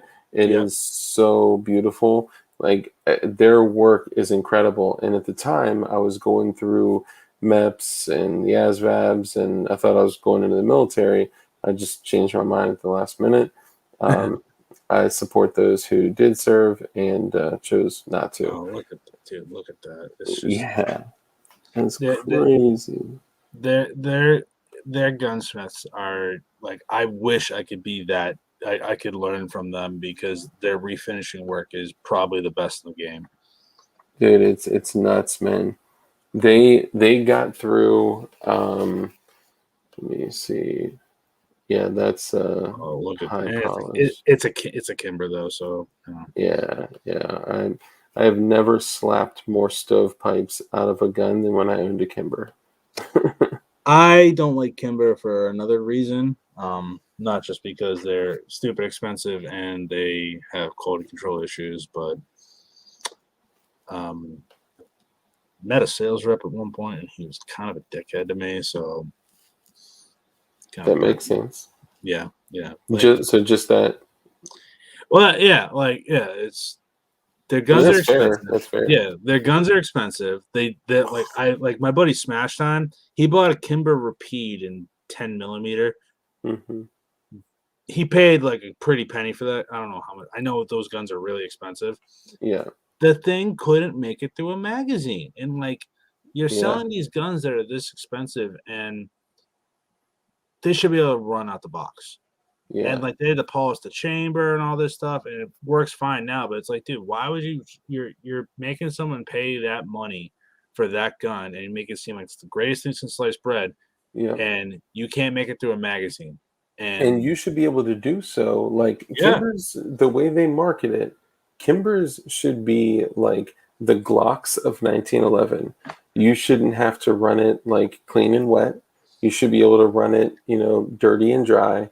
You should like the way that it's marketed is if like you can use it as a hammer and you can use it to you know like pound a fence into the ground and then go shooting and have it run 100%. Like I'm unhappy with the quality. Now I'm sure I'm not looking at chat right now because I'm on this page looking at these beautiful guns. oh, look at that one. Look at that. Fudge, dude, that is nuts.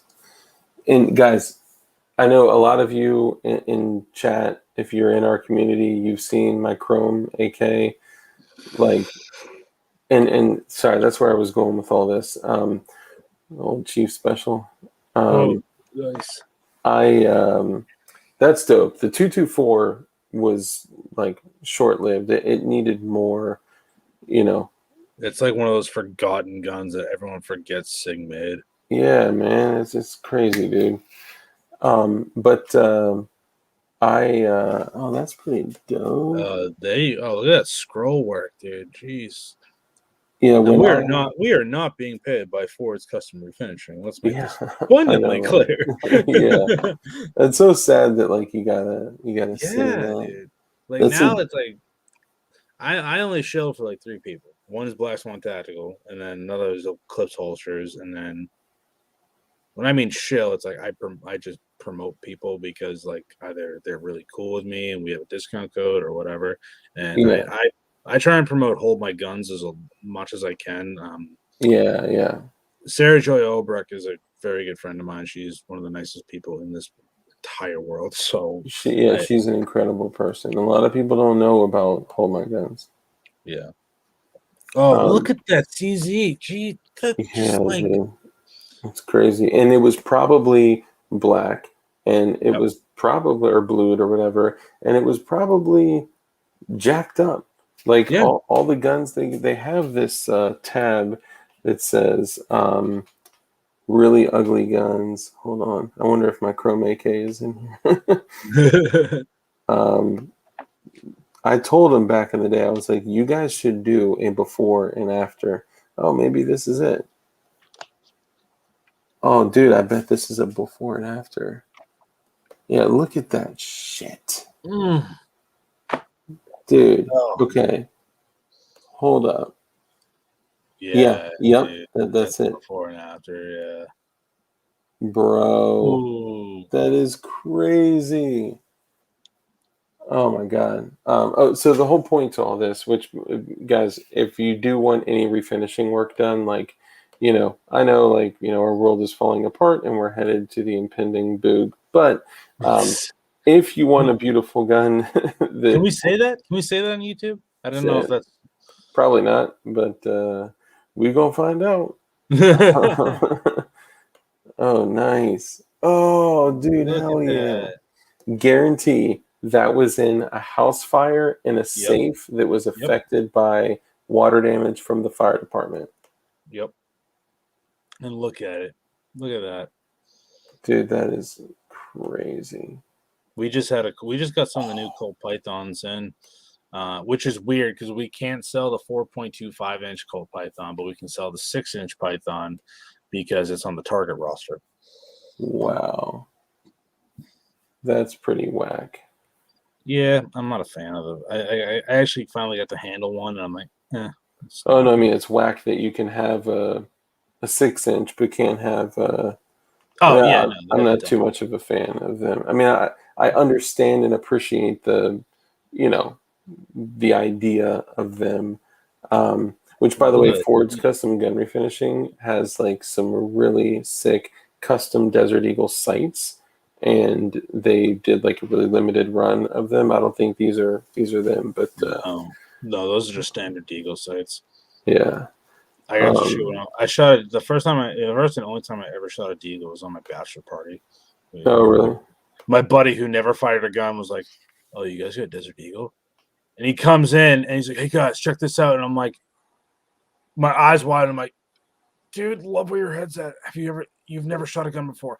Why are you trying to shoot that thing?" And he's like, "Dude, this thing's sick, bro." And I'm like, he's like, Did his balls fall off after he shot it? No, he actually took that thing like a champ. Like I brought we went to Grant State Indoor Range in Nashua, New Hampshire, and we went there. They were top notch. They're awesome, and they had a bunch of stuff for rent.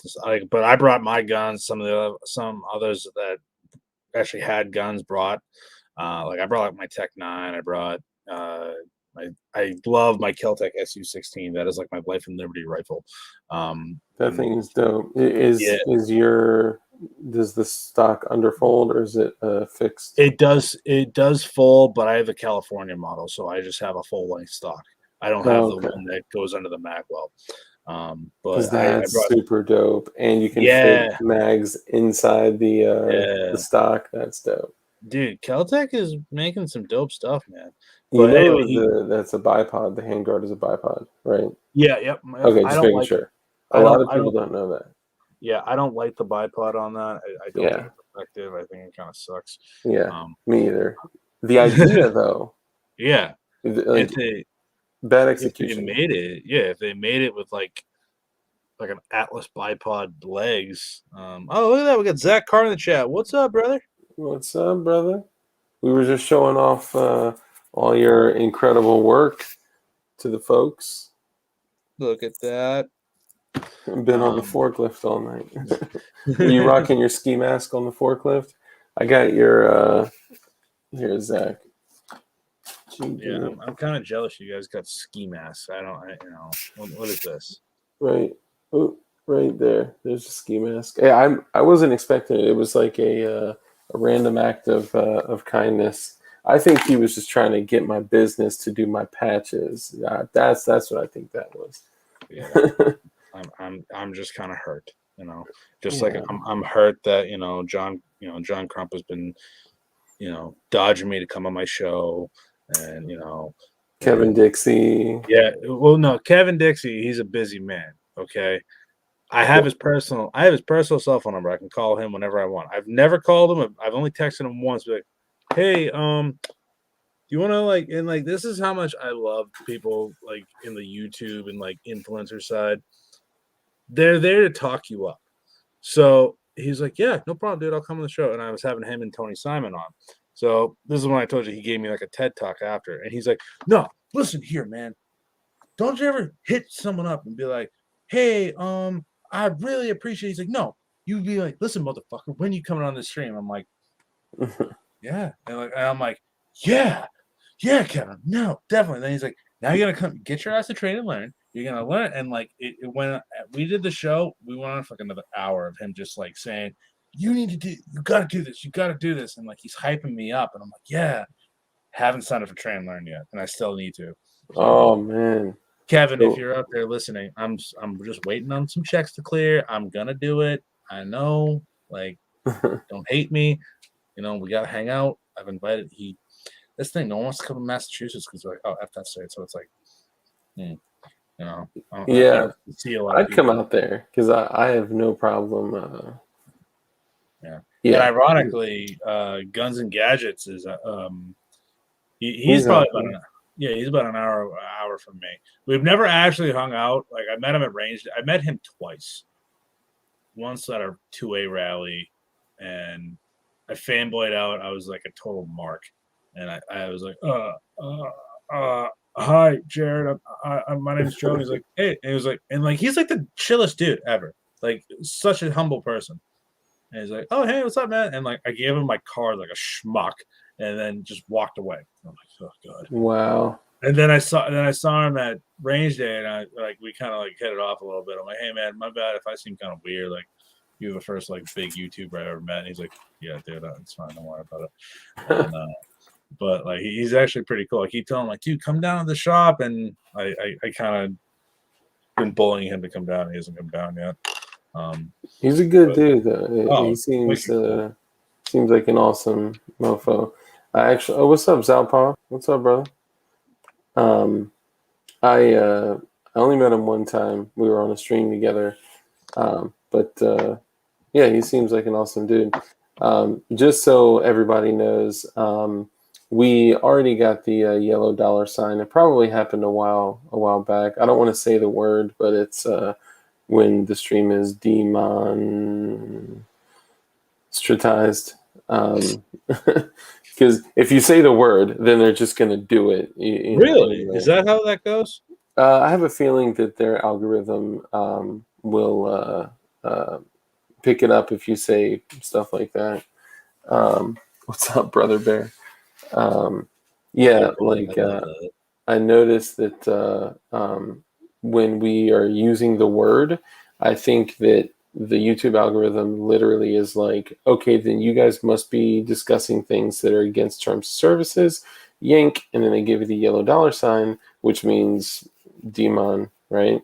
And then they may review it later and then give it back to you and say like, okay, it's all right, but it was likely firearm conversations and talking about building guns that took it away. One of their new things in their terms of service is one of their breaches of their terms of service is firearm content. So that means any content having to do with firearms at all, they could literally strike your channel, which is nuts. They don't, but they're probably prepping for a day that they can just say, oh, you talked about guns. You're out of here. You know? That's the thing. Like I'm not monetized yet. That's why I'm trying to get to with the over 1,000 subs, so I can just kind of start my monetization. Like it's nerve wracking because, like, you know, I've said many times I'd love to do YouTube full time. Like I'd like whether it be getting my channel sponsored or something. Like I'm not looking to be a millionaire. If I can make a mortgage payment and pay my bills and all that stuff, hell yeah.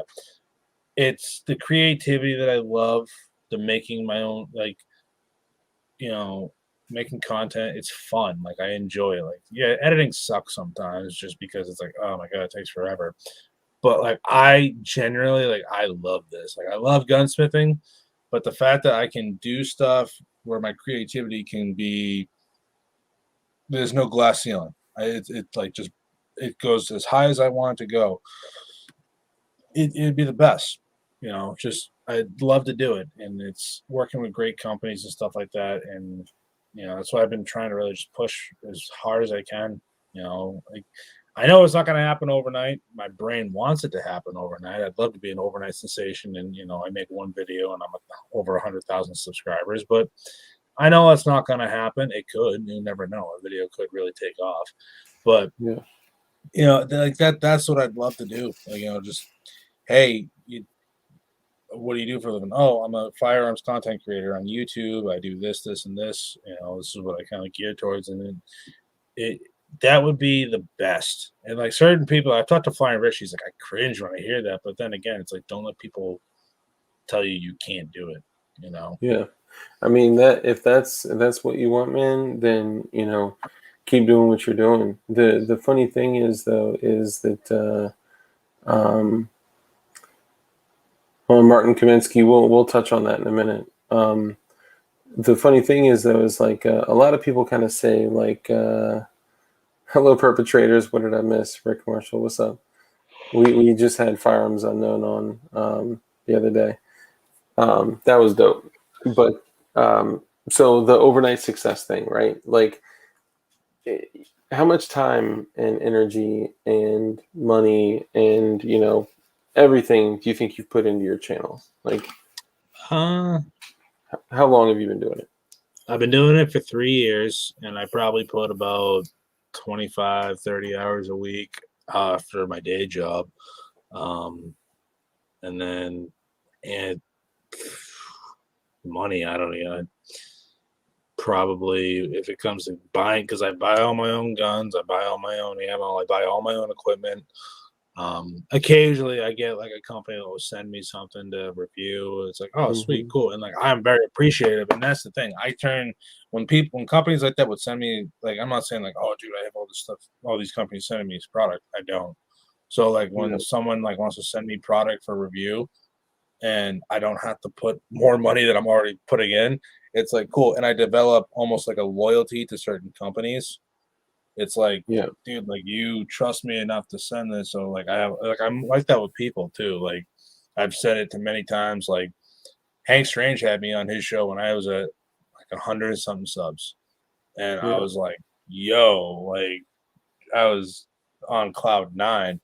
And I've told those fans, like, dude, I'm always gonna have a loyalty to you because like you brought me on when I was like nobody. I'm still a nobody, but Shit, me too. I'm almost at 2,000 subs, and I'm just a guy that yells at a computer that like has a community. It's all about the community, man. Yeah, it's all about it's all it's about. Like that's why I love my Instagram, because like I always make it a point. I try to every single week do like Monday morning live. And Monday morning I'll go on there and I just talk to people and just give them like what's going on in my mind, and like people will get very interactive. It's like it's cool. Yeah. It's Hell really cool.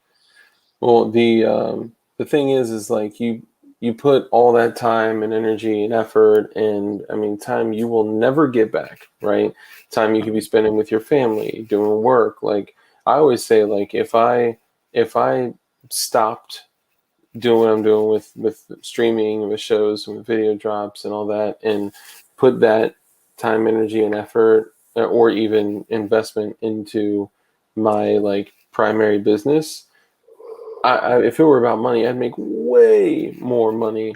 It's about so much more than that. But if somebody wants to do this like full time and have a healthy income about it, that while they do it, like that's do you, man. It's all about you. Now, the whole thing with money, and I bring this up all the time, which is funny because I'm about to read a super chat and talk about how much I hate money, right? But which, by the way, the goddamn bacon, thank you for the super chat. New name, Dark Loves Demonstratization. I'll say it. Thank you. Demonetization. I'll say it. The problem with money is money as a principle, like it exists to exchange something for time, energy, services, whatever. Yeah. But it's turned into this thing that has become a barometer for like who a person is, their class.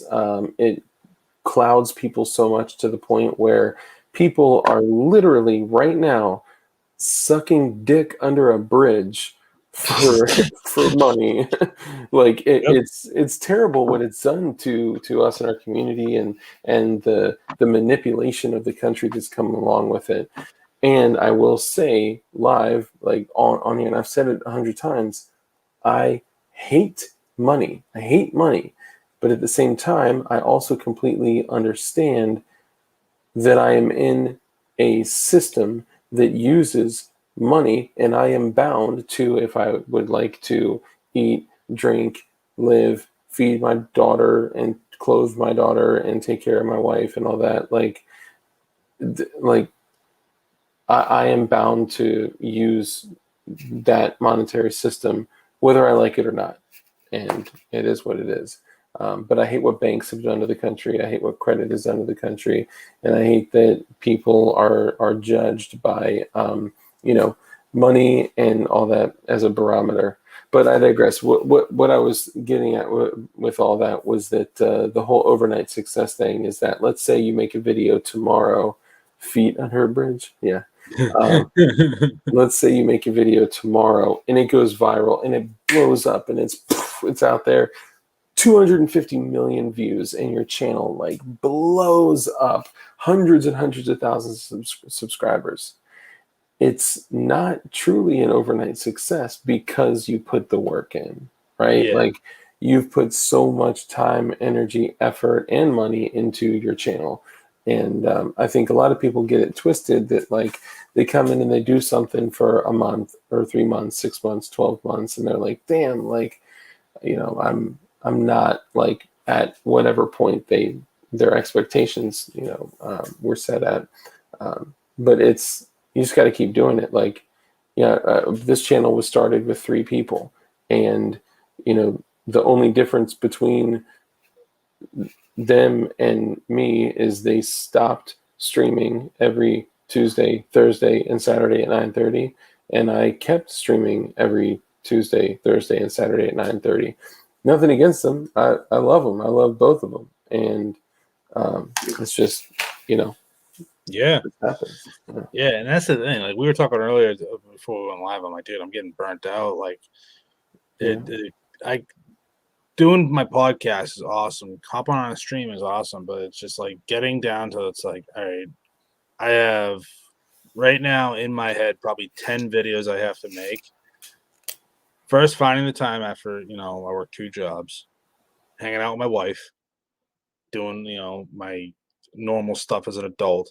And it's like, okay, I'm gonna do this, and then obviously life happens, but also it's like, all right, I'm doing this for 3 years, and thank God the subscribers I have are just awesome, and I rarely get like really nasty comments to where it's like, oh, why am I even gonna do it? But like also, my subscribers are awesome, so they keep me doing it, and my friends that I've made doing YouTube also just keep me motivated, and I'm probably gonna come out the other side. Plus, I had COVID too, so that was just like I'm still kind of coming back from that, and it's just getting energy to do everything is nuts. Just a couple quick things. Zalpov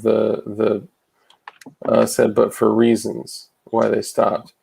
They did stop for reasons, and what some people don't know, and we brought this up before, is that Dugan was already leaving before any of the like channel drama went down, and that just expedited the situation.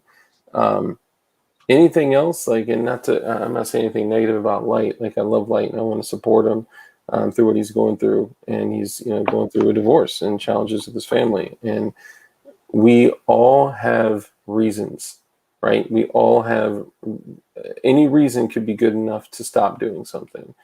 In my opinion, it's just like I could very easily find reasons to stop doing something. What I like doing is finding reasons to continue doing something, like switch my mindset and say, okay, I'm going through a lot of familial challenges. I'm going through shit with my family. I'm going through shit with my wife. I'm going through shit personally.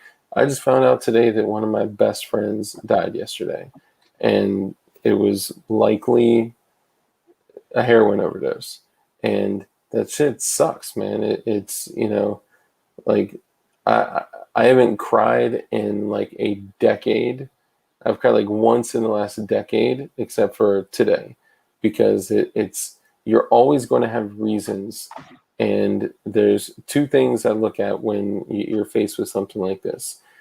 There's one quote, which is reasons or results. You cannot have both, right? I could absolutely find excuses, 100%. And it would be easier for me to just not do something. Thank you, guys. I appreciate that. So reasons or results, you can't have both. And the other one is that we are all going to have to endure the pain of one of two things, either the pain of discipline or the pain of regret. And if I have to make a decision on which one I'm going to feel, it's going to be feeling the pain of discipline. And that could be something as simple as having a schedule. A schedule is discipline. Streaming at 9:30 3 times a week is discipline. Dropping 1 or 2 videos a week, that's discipline. And it's not to confuse with like dark. Oh no, I know, Zapov. I think it's important that it's addressed though, right? Because perspective is important. And like, I love you guys. Like, I think one of the biggest confusions, and I mentioned this before, I mentioned it again, is that like a YouTube community is about the creator, and it's not. The creator may be the vehicle, or maybe even not the vehicle, maybe like just the. I'm sorry, Matt. I'm sorry to hear that. And I know, Zapov, I know, I do too, and it's it's different. Things are different, and that's kind of what happens when you go through changes like that. But you sorry, I kind of lost my train of thought. But Yeah, it's all good, brother. basically, all I'm saying is like it's not about the individual, right? If it's all about dark, then I'm doing something terribly wrong. It's about the community. The reason you guys come on isn't to hear me yell at a computer for 3 hours. Like, you guys come on because of each other. And it may have been me saying something, or it may have been like a stream or a topic or a guest or something that like brought you on. But the community is what makes you stay. And that's why a lot of times when I go into voice chat and I talk to you guys for hours, like, I have more fun on voice chat with you guys sometimes than I do streaming, you know. Sorry, my bad. I feel like I had to touch on that. But I love y'all. The community, you guys, the like glowies is more important to me right now than a lot of other things. And my wife doesn't like that. I know. I'm looking at my wife through the window, through the bedroom, and she's just staring at me, giving me like a evil eye, and I'm like, oh, well, screw you. The when are you going to be done? Yeah, and I just give her a look like, see all this? This is mine. Yeah, right. No, it's actually after the stream. I'm like, honey, I'm sorry. It's all good. I'm so sorry. When keeping it real goes truthful. Yeah, well, that's the thing. You got to. That's why That's why the truth is going to set you free. Mm-hmm. Yeah. This whole YouTube thing though has been a blessing. I always say it all the time. I've had the opportunity to talk to some of the coolest people in the world that I consider friends, Hell and yeah. now I'm starting to like actually talk to like people in the industry where like I can actually do work for and stuff like that. And I've had the opportunity to work with certain companies, and it's just like it's awesome. Like, I want to work for the industry even more. Like, I want to get more into it. That's why I like, dude, I'd love to take this full time, because it's the industry I fell in love with, and it's what I found my passion in. And obviously, it's going to take me. I want it to take me out of Massachusetts. So, Dude, I'm hoping it does for you, man. If that's your goal, then I'll do whatever I can to help get you there. So I just put a new banner up, and I would ask that you guys take the time. Love you too, Thirsty Cult. Thank you. I would ask if you guys could take the 2 minutes, not even the 30 seconds, to go to Shooting Gallery NE, New England, and click subscribe and click all notifications.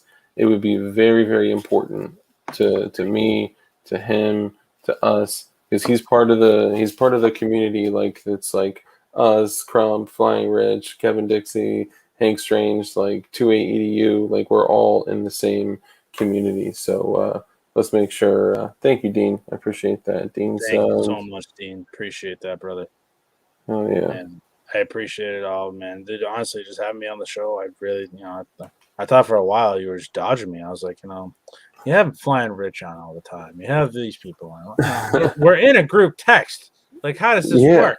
Come on, man. I got your phone number, bro. Yeah, me and Flying Rich had a running joke. I'm like, oh, he's like, yeah, I did Dark Show last night. I'm like, oh, really? I haven't done Dark Show yet. Oh, okay. I'm sorry, man. Don't be. It was a running joke. We do that sometimes with me and Rich. And he's like, I'm like, yeah, I did this show. He's like, oh, really? Well, I've never done that show. I'm like, yeah, I don't know what to tell you. Backdoor said, I subbed, even though you're from Massachusetts. But the reason he's saying that is because he has history with a person that was previously in his life from Massachusetts. Oh, So I am sorry to hear. Martin Kiniski subbed, Backdoor subbed, Dirt subbed, Matt Schoen subbed, Gerchop. I know you're going to sub to him, Gerchop. Come on, brother. Everybody, let's encourage Gerchop to go sub to him. Thank you so much, guys. I really appreciate all your support. Oh, Swamp Dog subbed from his backup channel. Nice. Thirsty Look at Cold that. subbed. Sport Brand subbed. 815 subscribers. There you go. So you jumped up by 12 subs. Yeah, you guys are awesome. Thank you guys so much. I appreciate everything you guys have done. For those who subscribe, I'm doing my best to keep at least one video a week on top of the podcast coming. The podcast is one of the main things on the channel, but I do try and do a lot of gunsmithing content, building guns, whether it's ARs, Ruger Mark IVs. I'm trying to build a 1911. I have the parts kit. I just got to get a frame. Probably going to be another part. I just picked up a Winchester Model 74. There's the channel link, y'all. Sorry. Damn near stole the damn gun for the price I got it for. It was all rusted to hell, but it was just surface rust, so I knew how to take care of it. So I'm gonna refinish it, and I'll probably do a video on the gun. And hell yeah, I'd like to compare it to my Marlin Model 60. Because it's kind of that same era, because the Winchester 74, it's almost like that Browning BPN where you can load it through the stock. It's a pretty cool gun. You know what I ended up getting my hands on? I'm not sure if you're familiar with this. You're either going to be like, a what? Or you're going to be like, ooh, a Marlin Papoose. I freaking love the Papoose.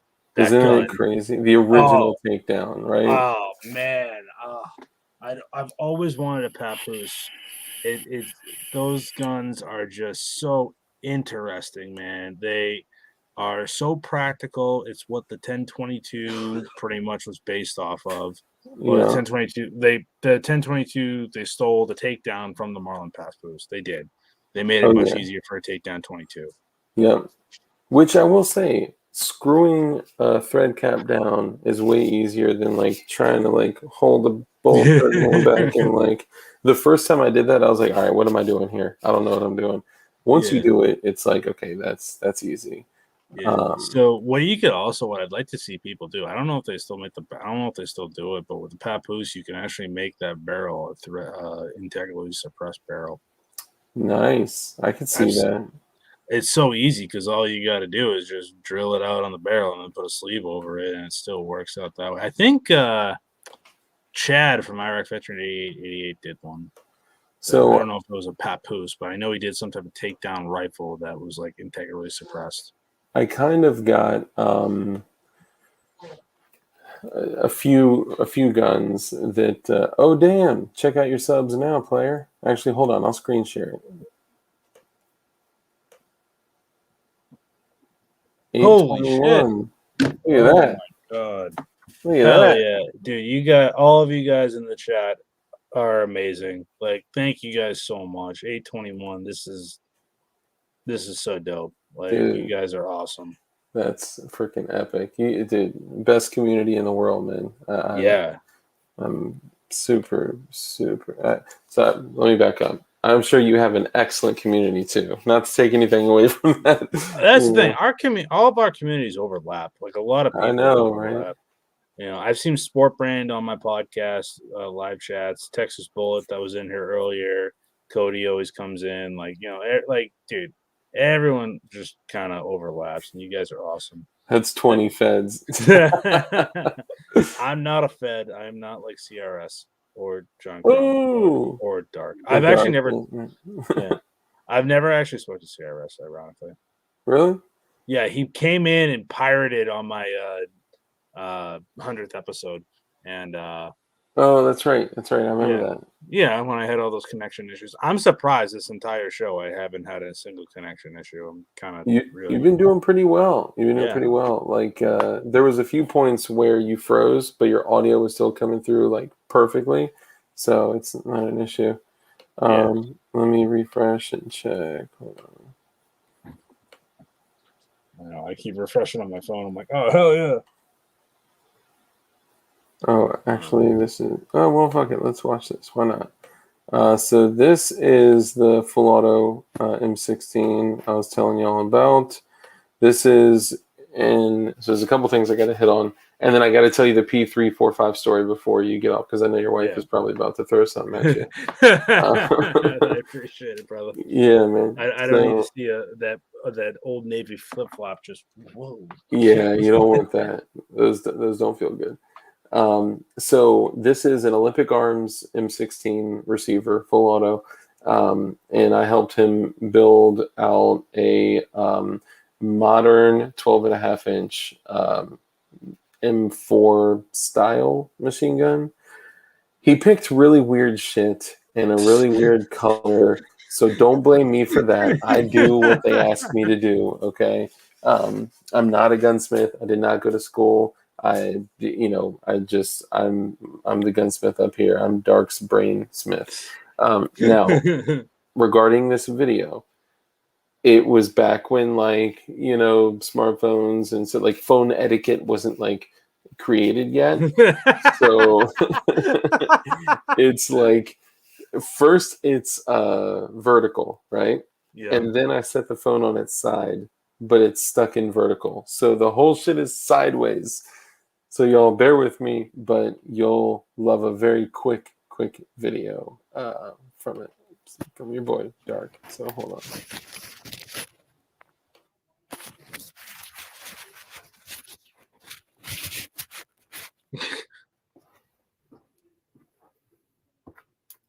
What is that handguard?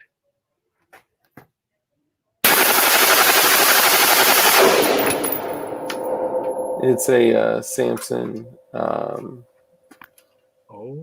with the micro ACOG. The UBR. I know. And he still loves it. That stock's so decent. Mega Red 4-in-1. Stop. Yeah, I mean, it's not like, dude, I was like, okay, I got an idea. Like, we could either go like retro and do like commando, but we could do it with like an A3 upper and a fixed front post sight, and then we'll do like a dope. He's like, I'm thinking I want a Roman helmet engraved as the full auto selection. It's like, okay, like you want like a Roman helmet. Okay, what about the rest of the gun? He's like, I think this handguard, and it's like a Samson Industries hand. I'm like, we could, but there's other options. What about a fixed A-post front sight? And he's like, no, I want flat top. I was like, okay, but you can still see through an ACOG without like, come on, dude. And there's just nothing I could do. It was all, and people's tastes, it's up to them. So I'm not gonna.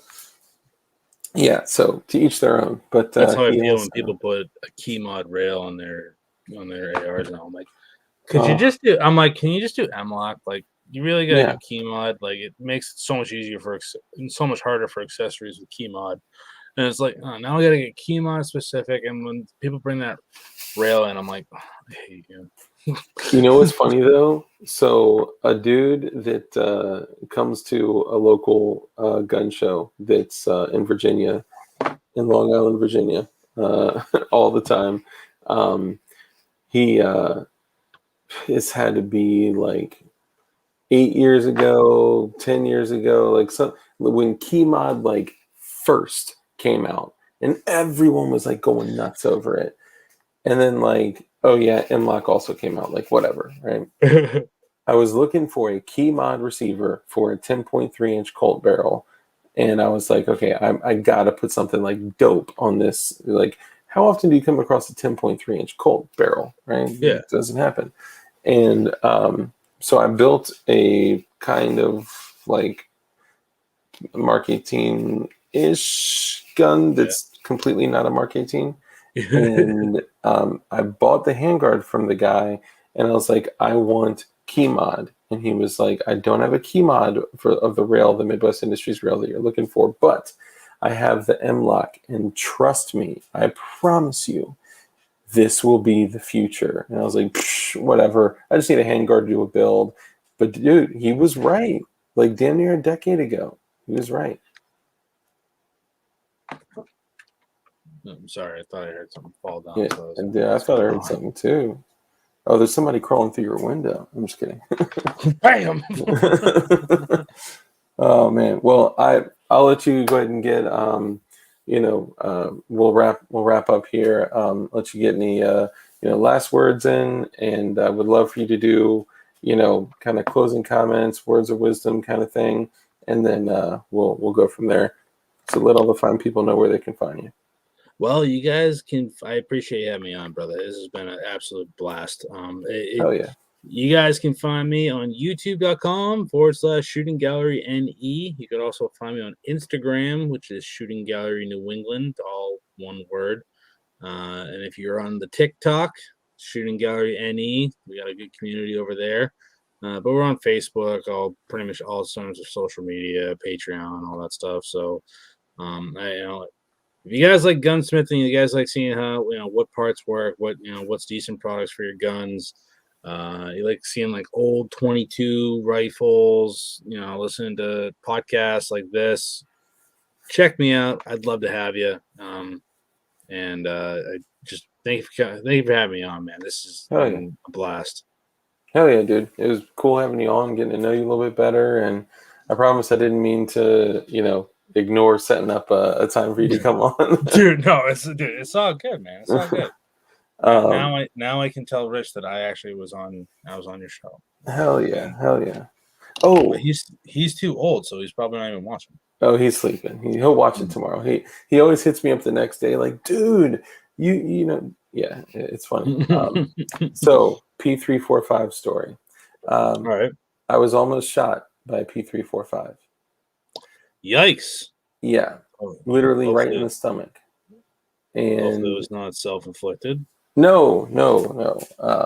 So I was like the gun guy that like pushed a lot of my friends to get into guns, even though like initially they were uncomfortable with it from like programming from their family and political shit and all that. And still tipping on fofos. I know what song you're listening to.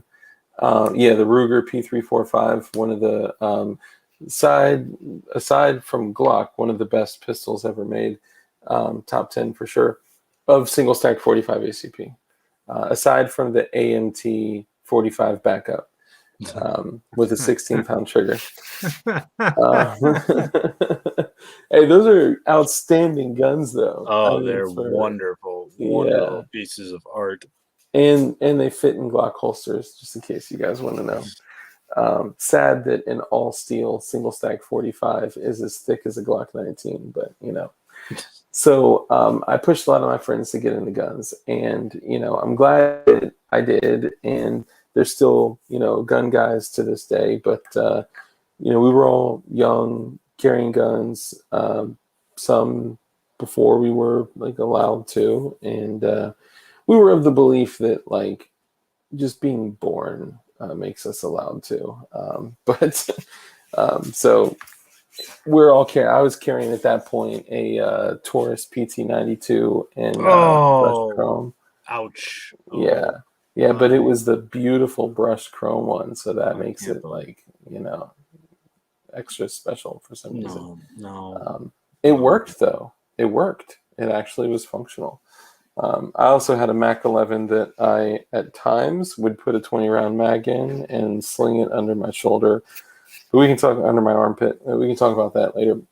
So my buddy's carry gun was a Ruger P345. And at first I told him, like, no, dude, you need a Glock, or you need like you need something else. Like, this is just stupid, right? But I ended up falling in love with the gun. And when he carried it, he always carried it with the safety on. And I was like, bro, that extra half a second is like, you need. I would literally, when I like handed the gun to him for whatever reason, like when I handed it back to him, I would look at him and like click the safety off and like kind of smile and hand it to him. Like, dude, where it was like when I carry my Beretta, I'd flip the safety off. Like, you know, like that extra split second may save your life one day. Okay. But he was super resilient, and he would always like flip it back on. Not always, but he would usually flip it back on. And anyway, so we're young, stupid, drunk kids around guns. Like, we had a situation where, you know, where the party house was that that we could go. We could just walk outside with AKs and shit and just fire into a concrete mill, and everything was okay. And this chick we would let girls like hold the guns and like take pictures and shit like that and whatever. When I say we, I mean like everyone except me. And he was carrying his Ruger P345, and this chick, who we'll call Alicia, said, "Oh my God, I want to take a picture with a gun. Can I see it?"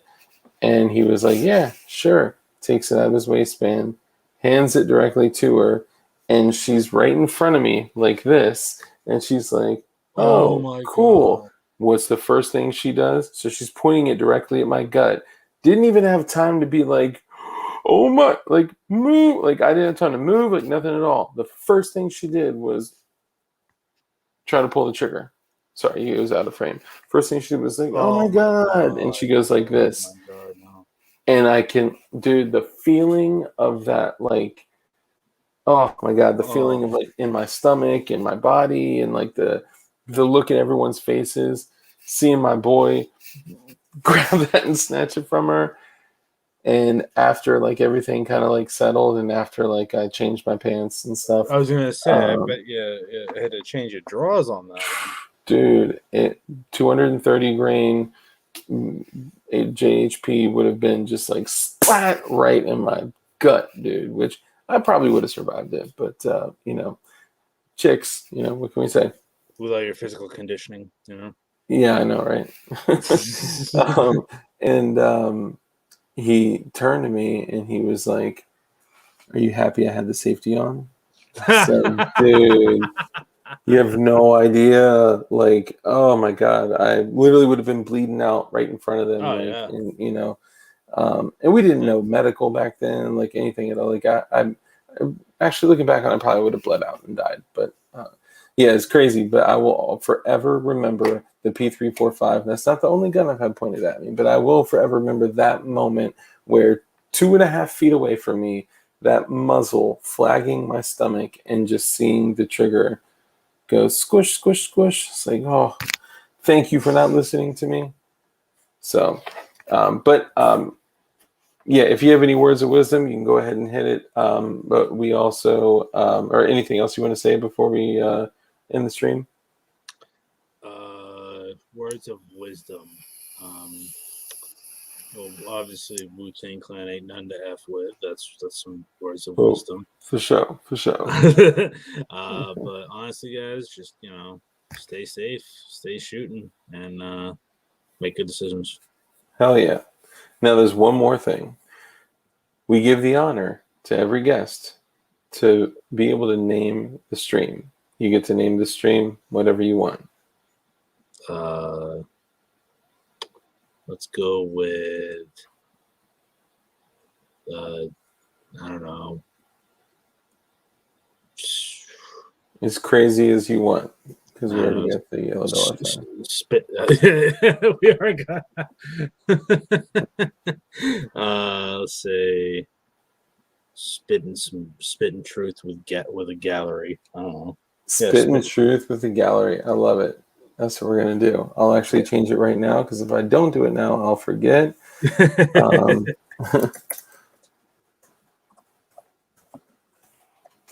Spittin' the truth with the gallery or gallery. Just gallery. Don't put the gallery. Yeah. Save changes. Let's see if it works. Boom! There we go. Awesome, brother. I appreciate you coming on, and everybody in chat. I appreciate you guys coming on. We even had people that aren't even in the United States, where it's like 5:30 in the morning, and y'all are coming on to check us out, man. I appreciate you guys so much. Just remember all the people that support, our channel. A couple things. Make sure that you go to Shooting Gallery New England. It's spelled out right here the way his channel is. If you type in Shooting Gallery NE, please subscribe. Click the icon bell for all notifications. And also, if you were in the stream and you enjoyed it, make sure you shoot the like button directly in the face. And also, as we go through these challenging times that we're going through, with the world being as crazy as it is, just remember rule number one is to be kind. It's to be a good person. And I'll say, as I always do on every stream, be kind, live a life of care, compassion, contribution, contribute to others, be a good person, and at the same time, practice violence. Practice to be as extremely talented in the art of violence as you possibly can while being disciplined and safe as possible, and also be the most dangerous motherfucker that you possibly can be. It's your responsibility. Love y'all. Thank you for coming out. I'll hop on a voice chat for a little bit with y'all later, and I'll see you soon. Peace, everybody. Peace.